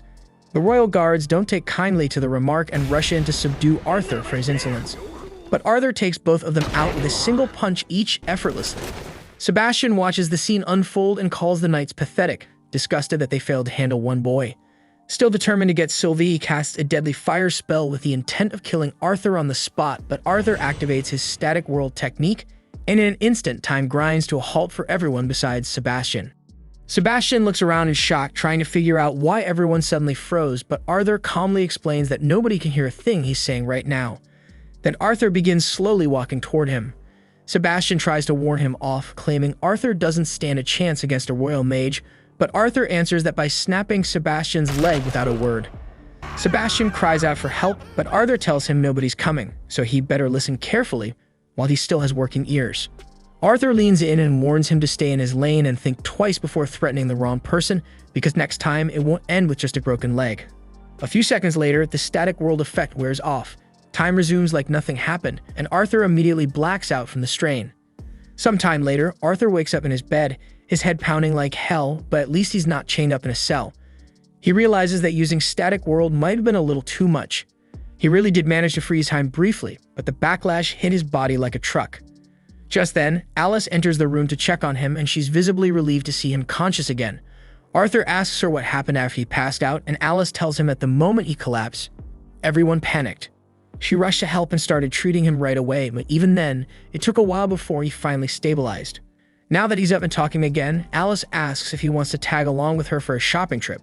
Arthur figures a little walk might do him good, so he agrees. While they're out, Arthur notices a hairpin that would suit Eleanor perfectly, but he still doesn't have any money on him. Alice sees this and buys it for him, telling Arthur he can give it to Eleanor as a gift when the time's right. She even offers to buy him something too, but Arthur hesitates and asks if it's really okay to be spending so much, especially if Reed might have lost his position after the auction house incident. But Alice reassures him that there's no need to stress over that because she has a job too. Arthur's surprised because he had no clue she worked, but apparently Alice creates luxury goods and they're a hit among nobles. She earns enough to keep them comfortable, so spending a little extra now and then isn't a problem at all. And by the end of their shopping spree, both of them are loaded down with bags. When they get back home, they overhear Ree talking to someone in the living room. He's saying that no amount of money can buy his silence when his own son was nearly killed. Arthur walks in and asks what's going on, and Ree's face immediately softens with relief at seeing Arthur up and moving. Arthur tries to downplay it, saying there's no need to fuss and he's fine. The man Ray was speaking to turns, and after taking a good look at Arthur, realizes he must be the boy from the incident, so he invites Arthur to join their conversation. The royal envoy then hands over a pouch of gold to Ray and Arthur, explaining that it's a small gesture of apology from the king for the minor incident yesterday. Arthur isn't exactly sure how getting attacked by 2 knights and a royal mage counts as minor, but he chooses to be civil and thanks the messenger for making the trip out to deliver it personally. The envoy is glad to see Arthur handling things so maturely, and he reassures him that the 2 guards who attacked him have already been dismissed. After all, the king would never condone harming a child over something as small as declining a request. Ray, on the other hand, doesn't think getting fired is anywhere close to a fitting punishment for the knights who tried to massacre his son. But the envoy quickly reminds him that Arthur did speak out of turn to the king, and besides, the king had the grace to overlook Ray's failure to protect the auction house, so Ray shouldn't be too bitter about a little mercy shown to the guards. Ray's about to argue again, but Arthur jumps in before he can and says there's no point getting worked up. He admits he was the one who mouthed off to royalty, and in the end, he walked away without any serious injuries, so it's not a big deal to him. Still, on the topic of injuries, Arthur brings up Sebastian and asks how he's doing after that broken leg. The envoy says Sebastian was also stripped of his position for lashing out at Arthur and is currently undergoing treatment in a hospital. He keeps claiming Arthur was the one who broke his leg, but that sounds ridiculous, considering no one actually saw Arthur lay a finger on him, and the entire room had eyes on him the whole time. So the king believes it must have been a magical backlash from Sebastian's own spell that caused the injury. The king is deeply regretful that things escalated this far, which is why he took the initiative to issue a formal apology. The envoy acknowledges that Arthur's clearly a talented and respectful young man, but he also gives him a warning. Be mindful when speaking to those in power, because not everyone will be as lenient as the king. Arthur and Rei accept the apology, and once the envoy is gone, Rei hands the whole bag of gold over to Arthur. Arthur is surprised and asks if Rei's sure about this, but Rei says it's only fair. Arthur's the one who put himself on the line, so he deserves the reward. Plus, he figures Arthur's going to need some cash if he's planning to make any serious moves later on. Today turned out to be a harsh wake-up call for Arthur. In his previous life, he was a king, but in this one, he's still just a kid. If he wants to stand toe-to-toe with real power, he'll need some political influence of his own. Which is why, the very next morning, he sets off to Magic Academy, where he meets with Cynthia Goodsky, the director of the Magic Academy. Her status as the director of Xeris Academy places her in a position of enormous influence, so meeting her in person isn't something most people can easily arrange. Goodsky heard plenty of praise about Arthur from Vincent, but she's not someone who trusts mere words, so she's eager to test Arthur directly and see if he actually deserves the acclaim. Initially, she attempts to overwhelm Arthur with her incredible magical presence, but he remains calm under pressure. Still, while he's able to endure it, he admits privately that Goodsky's aura is genuinely terrifying. If that makes sense considering she's the strongest mage currently living in this nation. Arthur decides to demonstrate his true strength clearly enough to convince her that Vincent wasn't simply exaggerating his skills. First, he creates a swirling barrier of wind around himself, and while maintaining that, he simultaneously lifts several stones with earth magic. He then propels these stones forward using wind magic, firing them straight at Goodsky, but she casually deflects the assault with one simple gesture. Next, Arthur conjures several fiery throwing knives behind Goodsky, but before any of them can reach her, she counters effortlessly by dispersing them with a gust of wind. Arthur can barely believe she's handling everything he's thrown her way without breaking a sweat, so frustration gets the best of him, and he rushes forward ready to punch. But before he even reaches striking distance, Goodsky repels him instantly with a gust barrier. Arthur goes sprawling onto the floor, and it quickly becomes obvious that, as things stand, he isn't nearly strong enough to defeat Goodsky. Yet losing this fight doesn't mean Goodsky is disappointed with how he performed. She praises his incredible potential, but points out he has a habit of being overconfident in his skills, leading him to assume he could overwhelm her easily. And now, as one final demonstration of her true strength, Goodsky says Arthur's last challenge is to see whether he can remain awake after taking her next spell. Raising her hands above her head, she releases a powerful blast of sound magic aimed directly at Arthur. This sonic attack is intense enough to shatter nearby boulders, and it nearly destroys Arthur's hearing as well, but he manages to withstand it and stays upright until Goodsky finishes.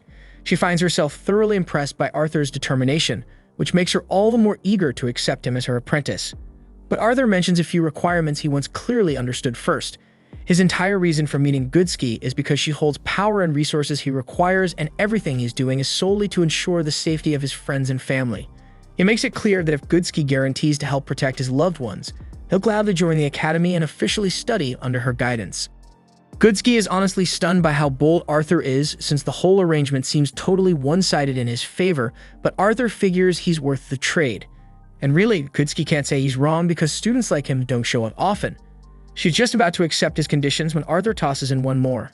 He lets her know he's only enrolling once he hits the minimum age, since he wants to study alongside people his own age. Goodsky questions that, pointing out he'd be pushing his enrollment back by a full 3 years. But Arthur insists that it's his life, and he wants to make the most of it. His plan is to travel the continent and live as an adventurer first. It's clear to Goodsky that Arthur has already made up his mind, so arguing isn't going to change anything. She asks if he's even mentioned this plan to his family yet, and he admits he still needs to talk to them. So Goodsky tells him that if he can get his parents to agree, then she'll approve all his conditions. But the moment Arthur returns home and shares his plan to become an adventurer, Alice shuts it down immediately and says no without a second thought. Rei tries to reason with her and at least hear Arthur out, but Alice isn't having it. Arthur just got back after being gone for years, and she has no intention of letting him leave again. Trying to find middle ground, Rei asks if she'd feel better about it if Arthur had a guardian tagging along during his travels, but Alice still won't budge. That's when Arthur finally steps forward and promises Alice that it won't be like last time. He says this isn't some long-term goodbye, he's only going on trips where he'll be able to return home every few months. That eases Alice's anxiety a bit, and besides, Arthur isn't leaving immediately either. He wants to stay home for another month or two first to relax and spend more time with them. Still, he needs to explore more of Dicathan, because there's so much out there he hasn't figured out yet, and training nonstop by himself would just get stale, so he wants real battles to put his skills to the test. Alice isn't totally against the idea of Arthur going off to be an adventurer anymore, but she's still nervous, so she asks him to promise that he won't hide anything from her. Arthur agrees to be upfront with her, but deep down he knows there are plenty of secrets he'll have to keep from his family. On another note, Ray still thinks it'd be smart for Arthur to have someone watching his back since adventuring is no joke. So he goes to reach out to his old friends to see if anyone can step in. He doesn't really have much money to offer, but he promises to pay them back however he can. Even so, the twin horns don't care about that. They say he doesn't need to worry about paying them because they're friends and they're happy to help Arthur however they can. But even with all that, Adam immediately says he's out because babysitting isn't his thing, and he's worried that if they end up clashing, Arthur might get annoyed enough to kill him in his sleep. The others kinda laugh, but they agree that with how irritating Adam can be, that's not exactly far-fetched. Right then, Jasmine speaks up and volunteers. Everyone's caught off guard since they all know she hates bodyguard gigs even more than Adam does. But Jasmine says if it's for Arthur, she's okay with it, and Ree really appreciates her stepping up, so the job's officially hers.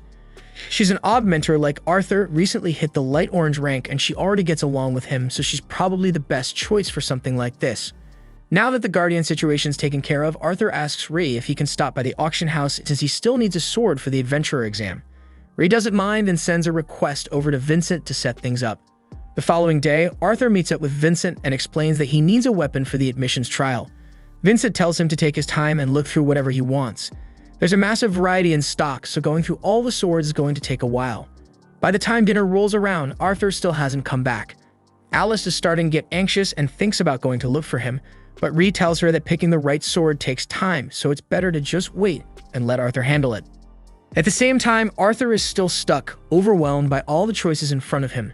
He's gone through hundreds of swords already, and not a single one has caught his eye.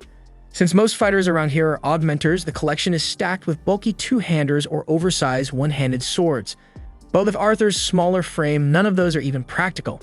He even gives other types of weapons a shot, but nothing seems to click. That's when Sylvie tugs at him, pointing his attention toward a random stick lying on the ground.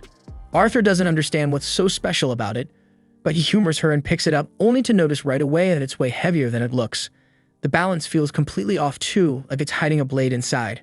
Curious, Arthur gives the handle a tug, and after channeling a little mana into it, glowing runes flash in his vision. Suddenly, the sword unsheathes. He's never seen anything quite like this before, so he gives it a few test swings. It's too heavy for him to swing comfortably, but even so, the blade's quality is insane, and he slices clean through a barrel, like it's nothing.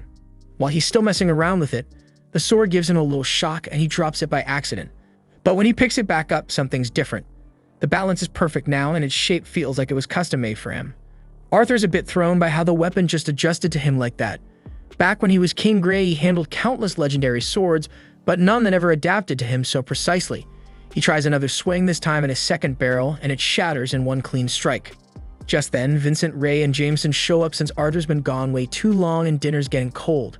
They ask if he's finally picked a sword, but Arthur isn't ready to show this one off because he's worried Vincent might realize how rare it is and try to take it back.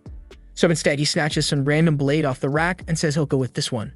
Ray gives it a try, and while he can tell it's totally average, if Arthur's fine with it, then Vincent says it's his to keep. Right then, Vincent spots the stick strapped to Arthur's side and asks him about it, but Arthur brushes it off with a casual excuse, claiming it's just some random stick he found lying around and thought he'd use for light practice, since it's of course not a sword. Vincent doesn't even recall ever owning something like that, so he turns to Jameson and tells him to check the warehouse inventory and see where it came from. Jameson replies that some old guy once chucked it at him while muttering something weird about how nobody was worthy of using it. From the outside, it just looked like a reinforced staff, and even after consulting several experts, they all agree it was nothing more than a plain stick. Still, Jameson thought it looked pretty cool and decided to stash it away. Arthur then politely asks if he can keep it, and since Vincent has no use for it anyway, he lets Arthur take it without a fuss. In the weeks that follow, Arthur enjoys spending time with his loved ones while getting ready for his journey. Before long, his 9th birthday rolls around. A big celebration is thrown in his honor, and later everyone gathers to give him their gifts. The first present he opens is from Alice, a glove enchanted with healing properties using embedded gems, so he can patch himself up if he ever gets injured.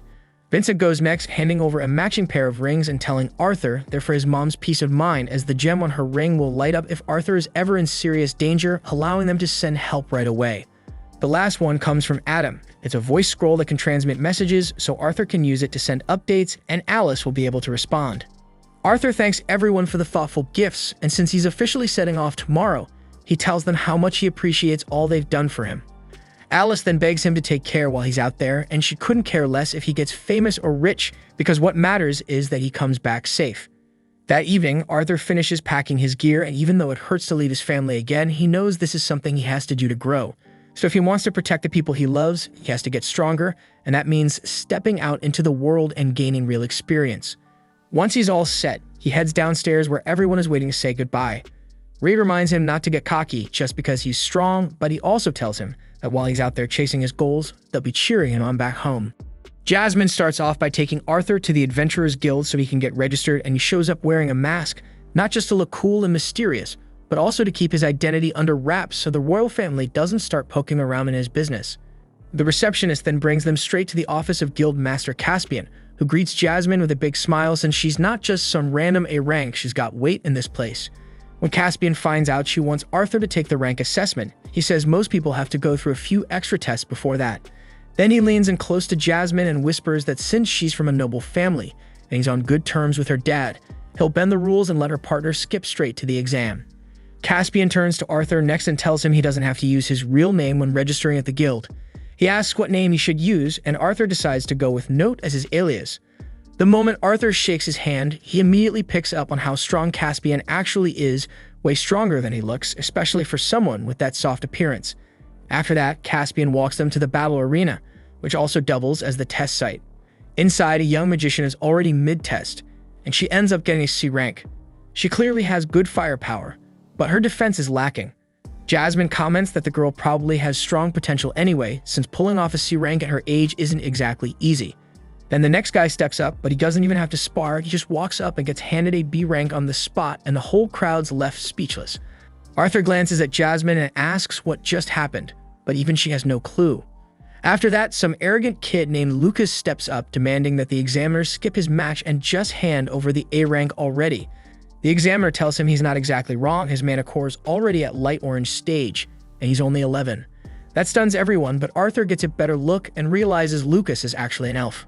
Once the test starts, Lucas summons a fire beast and sends it straight at the examiner, who quickly locks it inside a rock pyramid.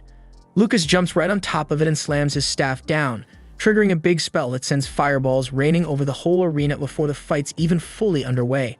But then things go sideways, the giant fireball floating overhead loses control and looks like it's about to blow everything up. The examiner immediately jumps in, stirs up a thick dust cloud, and manages to protect Lucas while snuffing out the runaway spell in one smooth move. As the smoke clears out, the examiner tells Lucas he did pretty well, but the kid's still running high on adrenaline and suddenly lashes a fireball out at her without warning. Luckily, Arthur steps in and blocks the hit by chucking his sword across the field, and that sends Lucas into a tantrum. He yells that the match should be redone because someone interfered, but the referee shuts that down fast and says it was already finished. The main examiner then tells Lucas that while his power and potential are impressive, he's got no sense whatsoever, so she's sticking him with a D rank. Lucas looks like he just got slapped. He starts yelling that he's going to report this to his dad, but she just floats him away with earth magic like a misbehaving toddler. After all that drama, it's finally Arthur's turn. As he steps into the arena, a heavy, intimidating energy starts pouring out of him. The referee instantly gets on guard because he wasn't expecting this level of presence from a newbie. But then Caspian steps in, telling the referee to back off because he's going to handle this one himself. The referee protests, saying a double a ranker like him shouldn't be testing rookies, but Caspian just shrugs it off, saying he's doing this as a favor for Jasmine. Arthur gets into position while Caspian draws his sword, realizing that this guy is probably the strongest fighter in the whole city, and this isn't just some entry-level spar. But that just gets Arthur more pumped, and he charges forward to prove himself. Arthur lights up his blade with fire magic and goes at Caspian, who blocks without breaking a sweat. They start going back and forth, exchanging fast strikes. Caspian notices Arthur's movements are a little rough, like his skills are ahead of what his body can actually keep up with. Arthur suddenly spots an opening and tries to go in for the strike, but Caspian disappears from in front of him and reappears behind, forcing Arthur to back off. Arthur kicks things up with a fire-boosted dash and attacks again, but Caspian responds with a gust of wind magic that shoves him away, warning him not to let his confidence get the better of him. In the end, Arthur passes and is officially ranked as a B-rank adventurer, walking out with his license in hand. But at that exact moment, the higher-ups in the guild corner Caspian because they pissed that more than 2 kids walked out with B ranks in one day. Caspian reminds them that about 6 months ago, the ban on elves and dwarves becoming adventurers was lifted. That seems to explain a lot, and the top brass finally gets it. Almost every kid who got B rank today has either elven or dwarven blood in them. Lucas, for example, is a half-elf from a family known for pulling all kinds of stunts to raise powerhouse mages. The geek who didn't even take the test turns out to be human, but he grew up in the Dwarven Kingdom and had some serious high-up connections, which is why even Caspian couldn't step in to evaluate him. The guild officials are worried about what kind of backlash that could bring, but one of the knights is more curious about Arthur. Caspian tells them he honestly doesn't know much about the guy, but he's certain that Arthur isn't an elf or a dwarf. What he does know is that he's strong, and more importantly, Jasmine, the daughter of the kingdom's most powerful fire magic family, is backing him. Caspian admits Arthur's fire spells are solid, but his swordsmanship is on another level. If he keeps sharpening that, he'll become a real force in the adventurer world. At the same time, Arthur himself starts thinking the same thing. He's been pouring too much time into magic lately, and it's time he focused more on improving his sword skills if he wants to level up. As he steps out of the guild, he accidentally bumps into Elijah the geek from earlier, who immediately starts talking. He says it was pretty reckless of Arthur to interfere with Lucas's match like that. Then he adds that he would have stepped in anyway if Arthur hadn't. That's when Lucas shows up, asking what they're whispering about, but neither Arthur nor Elijah has any time for him. Lucas gets irritated, thinking he's just as powerful as they are. Arthur casually throws shade, telling him that a D-ranker should stay in his own lane and not bother B-rank adventurers. Lucas grabs his collar in anger, but since a bunch of people are watching, he decides to drop it and walk away. After that, Jasmine takes Arthur to the usual spot where rookie adventurers kick off their journeys. But she already knows Arthur's way past that level, and she admits the real target is much farther out. She suddenly bolts ahead, and Arthur struggles to keep up.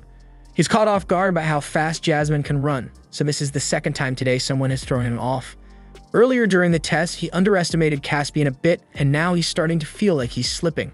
Right then, a loud explosion echoes from the woods, and out of nowhere, a massive armored boar charges through. Everyone nearby freaks out and starts running, but a few unlucky adventurers don't make it, and they get mauled by the beast. Jasmine tells Arthur they need to retreat, explaining that this kind of monster isn't even supposed to exist in this region.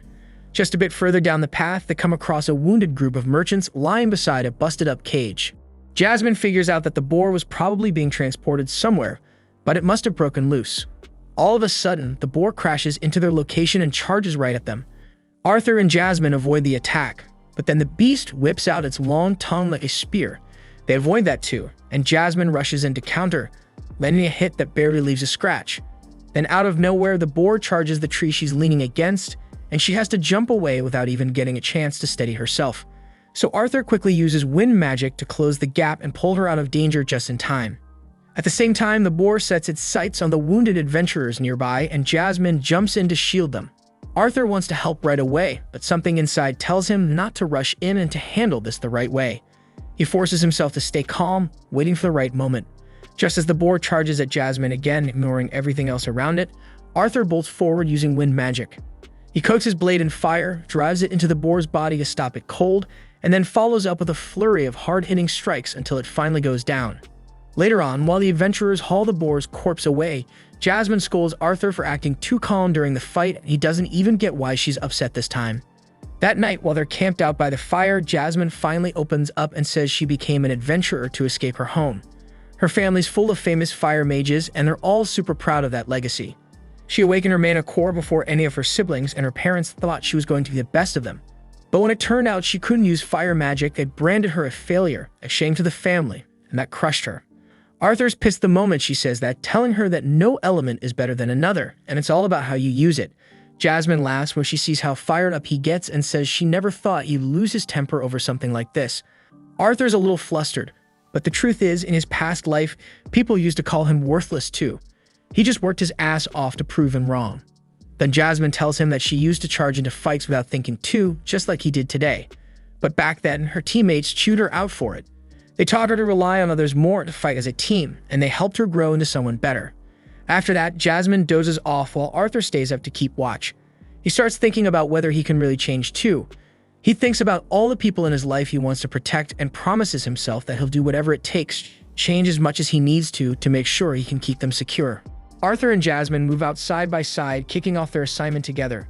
Once they reach a certain stretch of road, they climb down from the carriage and pause to review the specifics of the task. Arthur runs through the situation again, double-checking that all communication with the nearby village has been entirely severed and that they were dispatched to investigate what exactly went down. He stresses that their number one rule for this whole operation is to survive. And because the quest notice never once mentioned hunting or killing anything, if they run into a dangerous creature along the way, there is zero reason for them to recklessly engage it. Arthur then glances at Sylvie, who is perched comfortably on his shoulder, and asks what she intends to do while he is off dealing with the quest. Sylvie casually replies that she will be training somewhere close by until he returns, so Arthur assures her that he will inform her the second he is back. With that sorted, he and Jasmine continue toward the village. But after walking for some time, they both notice something unsettling. Numerous footprints head straight into the village, yet hardly any tracks come back out. Given the circumstances, they both realize their smartest move is to collect as much information as possible before rushing in. So they begin cautiously surveying the outskirts, slipping through brush and peering past bushes to better understand what might be waiting inside. After spending a fair amount of time observing, they still see no trace of any villagers, which makes Arthur start considering the possibility that a beast may have attacked and wiped them out. Jasmine, however, is not fully convinced, pointing out that there are no clear signs of a struggle or destruction in the area. Just then, they sense a peculiar aura radiating from somewhere deeper within the village, and without wasting another moment, they decide to enter and investigate directly. Inside, they are met with a shocking sight. Several luminous cyan crystals rise from the ground in scattered locations. When they approach for a closer inspection, their shock deepens as they realize that actual villagers are sealed inside each one. The sight leaves both of them momentarily speechless. As if that were not strange enough, they soon encounter a young girl who appears completely unaffected by the crystal phenomenon. They stop her and ask what occurred, and she explains through shaky breaths that she had been out gathering medicinal herbs when everything suddenly happened, only returning to find everyone she knows trapped and frozen in those glowing prisms. Overwhelmed, the girl collapses into tears at the horrifying scene before her. From everything they have seen and learned up to this point, Arthur is certain of one thing. This has to be the doing of some kind of monster. Out of nowhere, a strand of webbing snaps through the air and latches onto the girl's leg, yanking her off the ground and hauling her upward as a massive spider-like monster creeps forward, ready to swallow her whole. Arthur reacts on instinct and lunges to rescue her, but Jasmine quickly grabs him and holds him back before he can rush in. Instead of devouring the girl, the creature encases her inside one of the glowing crystals and lowers her back to the ground. It then shifts its focus entirely onto Arthur and Jasmine, attempting to snare the mechs, but both of them slip away from its attack with ease. Moments later, they decide to retreat, since their mission briefing never once involved hunting down or defeating any monsters in the first place. Elsewhere at that very same moment, two individuals clad in hooded cloaks stand across from each other in a dimly lit chamber, a map spread out between them. They discuss the threefold alliance of humans, dwarves, and elves, viewing it as a highly unfavorable balance of power from their perspective. One of them, however, remarks that history follows a natural current, and sometimes allowing events to flow as they will can lead to unexpectedly satisfying outcomes. He then activates something marked as a beast glade on the map, causing a sphere of glowing green energy to materialize above it. Miniature projections of the most formidable and dangerous adventurers then appear across the map's surface. After examining what lies ahead, the two cloaked figures agree that this future must be stopped no matter the cost. And judging by the intensity of their reactions to each projection, it becomes obvious that the ones they fear most are Arthur and Jasmine. At the same time, Arthur and Jasmine have successfully put distance between themselves and the spider beast, though Arthur is still trying to process what exactly that creature was. Jasmine explains that it is called an Arakan, a monster ranked among the 5 beasts she's always dreaded encountering. In her entire life, she has only faced 5 of them and managed to bring down just one. And even that victory required a combined effort of the entire Twin Horns party, which leaves Arthur genuinely stunned. She continues, mentioning that Ray and Alice were both present during that battle, and that Alice's emitter abilities proved absolutely vital to their survival. The curse inflicted by an Arakan can only be lifted by an emitter or by killing the Arakan itself. To make matters worse, these creatures possess an extremely high resistance to magic, rendering most spells practically useless against them. After hearing all of that, Arthur finally understands why Jasmine stopped him earlier. She already knew they stood little to no chance in a direct confrontation. Jasmine confirms this and adds that Arakan cannot tolerate sunlight very well, which is why they usually remain hidden deep within forests or buried inside dungeons. With that in mind, she acknowledges that she has already taught him everything essential about surviving as an adventurer, then turns the question back on him and asks what he believes their next move should be. Arthur pauses to think it through and decides the smartest call is to head straight back to the guild and file a full report on what they discovered. But in the very next instant, the Araction materializes right behind them and casts its snare magic, trying to lock them down and transform them. Jasmine slams Arthur out of harm's way at the final second, leaving herself trapped inside the glowing circle alone, and moments later she's encased within a crystal prison. The Araction immediately charges at Arthur, yet he snaps his blade up just in time to intercept the strike. As he strains against the impact, his thoughts slip back to his previous life, when he stood as a king hailed as the strongest warrior alive. That memory ignites something fierce inside him, and he unloads everything he has on the monster. But just as Jasmine had cautioned, his swords lack the power to inflict meaningful damage. He springs backward onto a tree branch and reassesses, realizing steel alone will not win this fight, so he releases his grip and unleashes his blade and flame technique, striking with magic instead, and this time the attack's visibly wounded. Eventually, Arthur starts to believe the barrage has finally put it down, yet to his disbelief, the Araction drags itself back up and regenerates, which does not entirely surprise him since Jasmine warned him about its overwhelming resistance to magic. Taking that into account, Arthur fires off his rock arrow technique, sending multiple stone spikes plunging deep into the Arachn's body. Enraged, it hurtles toward him, but Arthur evades cleanly and lands atop it, driving his sword into the opening the stone spines carved out. He then channels magic into the embedded spikes, triggering them from within and unleashing a violent surge of lightning that rips through the creature. After enduring the relentless current for several long seconds, the Araction finally collapses. Arthur steps off and turns toward Jasmine, only to find her still sealed within the crystal, and the reason quickly becomes clear. The Araction is not dead yet. It squivels its magic eye toward him, but Arthur halts time before its spell can activate. As he advances, he murmurs a quiet word of gratitude to the Araction. It is because of this brutal clash that he remembered how to wield his sword the way he once did in his former life. With composed precision, he lifts his blade and cuts cleanly through the Arachnid in a single flawless stroke, ending it instantly. Even so, the strain of that technique is etched across his body. He understands he must still learn how to fuse his old combat mastery with the new magic he has gained in this world. He sinks to one knee to steady his breathing, and that is when Sylvie rushes over, asking what just happened, since she sensed a surge of fierce anger erupt from him earlier, but Arthur reassures her that he is fine. Jasmine and the others seem to have shaken off the curse, but Jasmine's expression makes it painfully clear that she is far from impressed with him. Arthur admits he was wrong and apologizes for rushing in to fight the Arachne after she had clearly warned him not to. Hearing that, Jasmine decides there is no reason to keep holding onto her anger since he has already taken responsibility. Even so, she cannot hide how stunned she is that he actually managed to defeat it completely on his own. Still, Arthur explains that this is not the kind of strength he is chasing. What he truly wants is the strength to shield the people who matter most to him. He confesses that it was his own lack of power that almost led to him losing his family. And he understands that nothing can undo what has already happened, and because of that, he swears to grow stronger than ever before. Jasmine still reprimands him for gambling with his life like that, but Arthur tells her she matters to him too and that he would risk everything to keep her safe, which causes her cheeks to flush. After some time, they return to the guild and news of Arthur slaying the Araction spreads quickly. Lucas refuses to believe it and demands that Arthur show the mana core as evidence, but Arthur realizes that will not be happening since Sylvie devoured the mana core right after the battle ended. Even so, Arthur summons the Arachn's cursed Eye of Petrification, and Lucas is completely at a loss when he sees it because he has never laid eyes on something like that before. Despite that, Lucas keeps up his usual pride and claims that even this Araction would not pose any real challenge for him before turning and walking away. With that matter handled, Arthur returns to the family estate to see his loved ones. Elena in particular is beyond thrilled to watch him step back through the door safely. He tells his father about defeating an Arachne, and Ray looks sincerely impressed. His mother, however, is nowhere near pleased and orders Arthur to kneel while reminding him that before becoming an adventurer, he promised not to throw himself into danger. Arthur argues that avoiding danger entirely is not realistic for someone in his line of work, but his mother refuses to listen and insists he honor his word.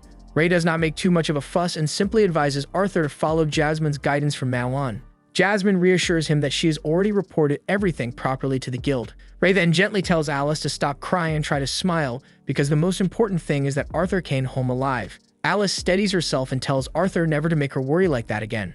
Once things calm down, Arthur and Jasmine head to the training grounds and engage in a no-magic sparring match.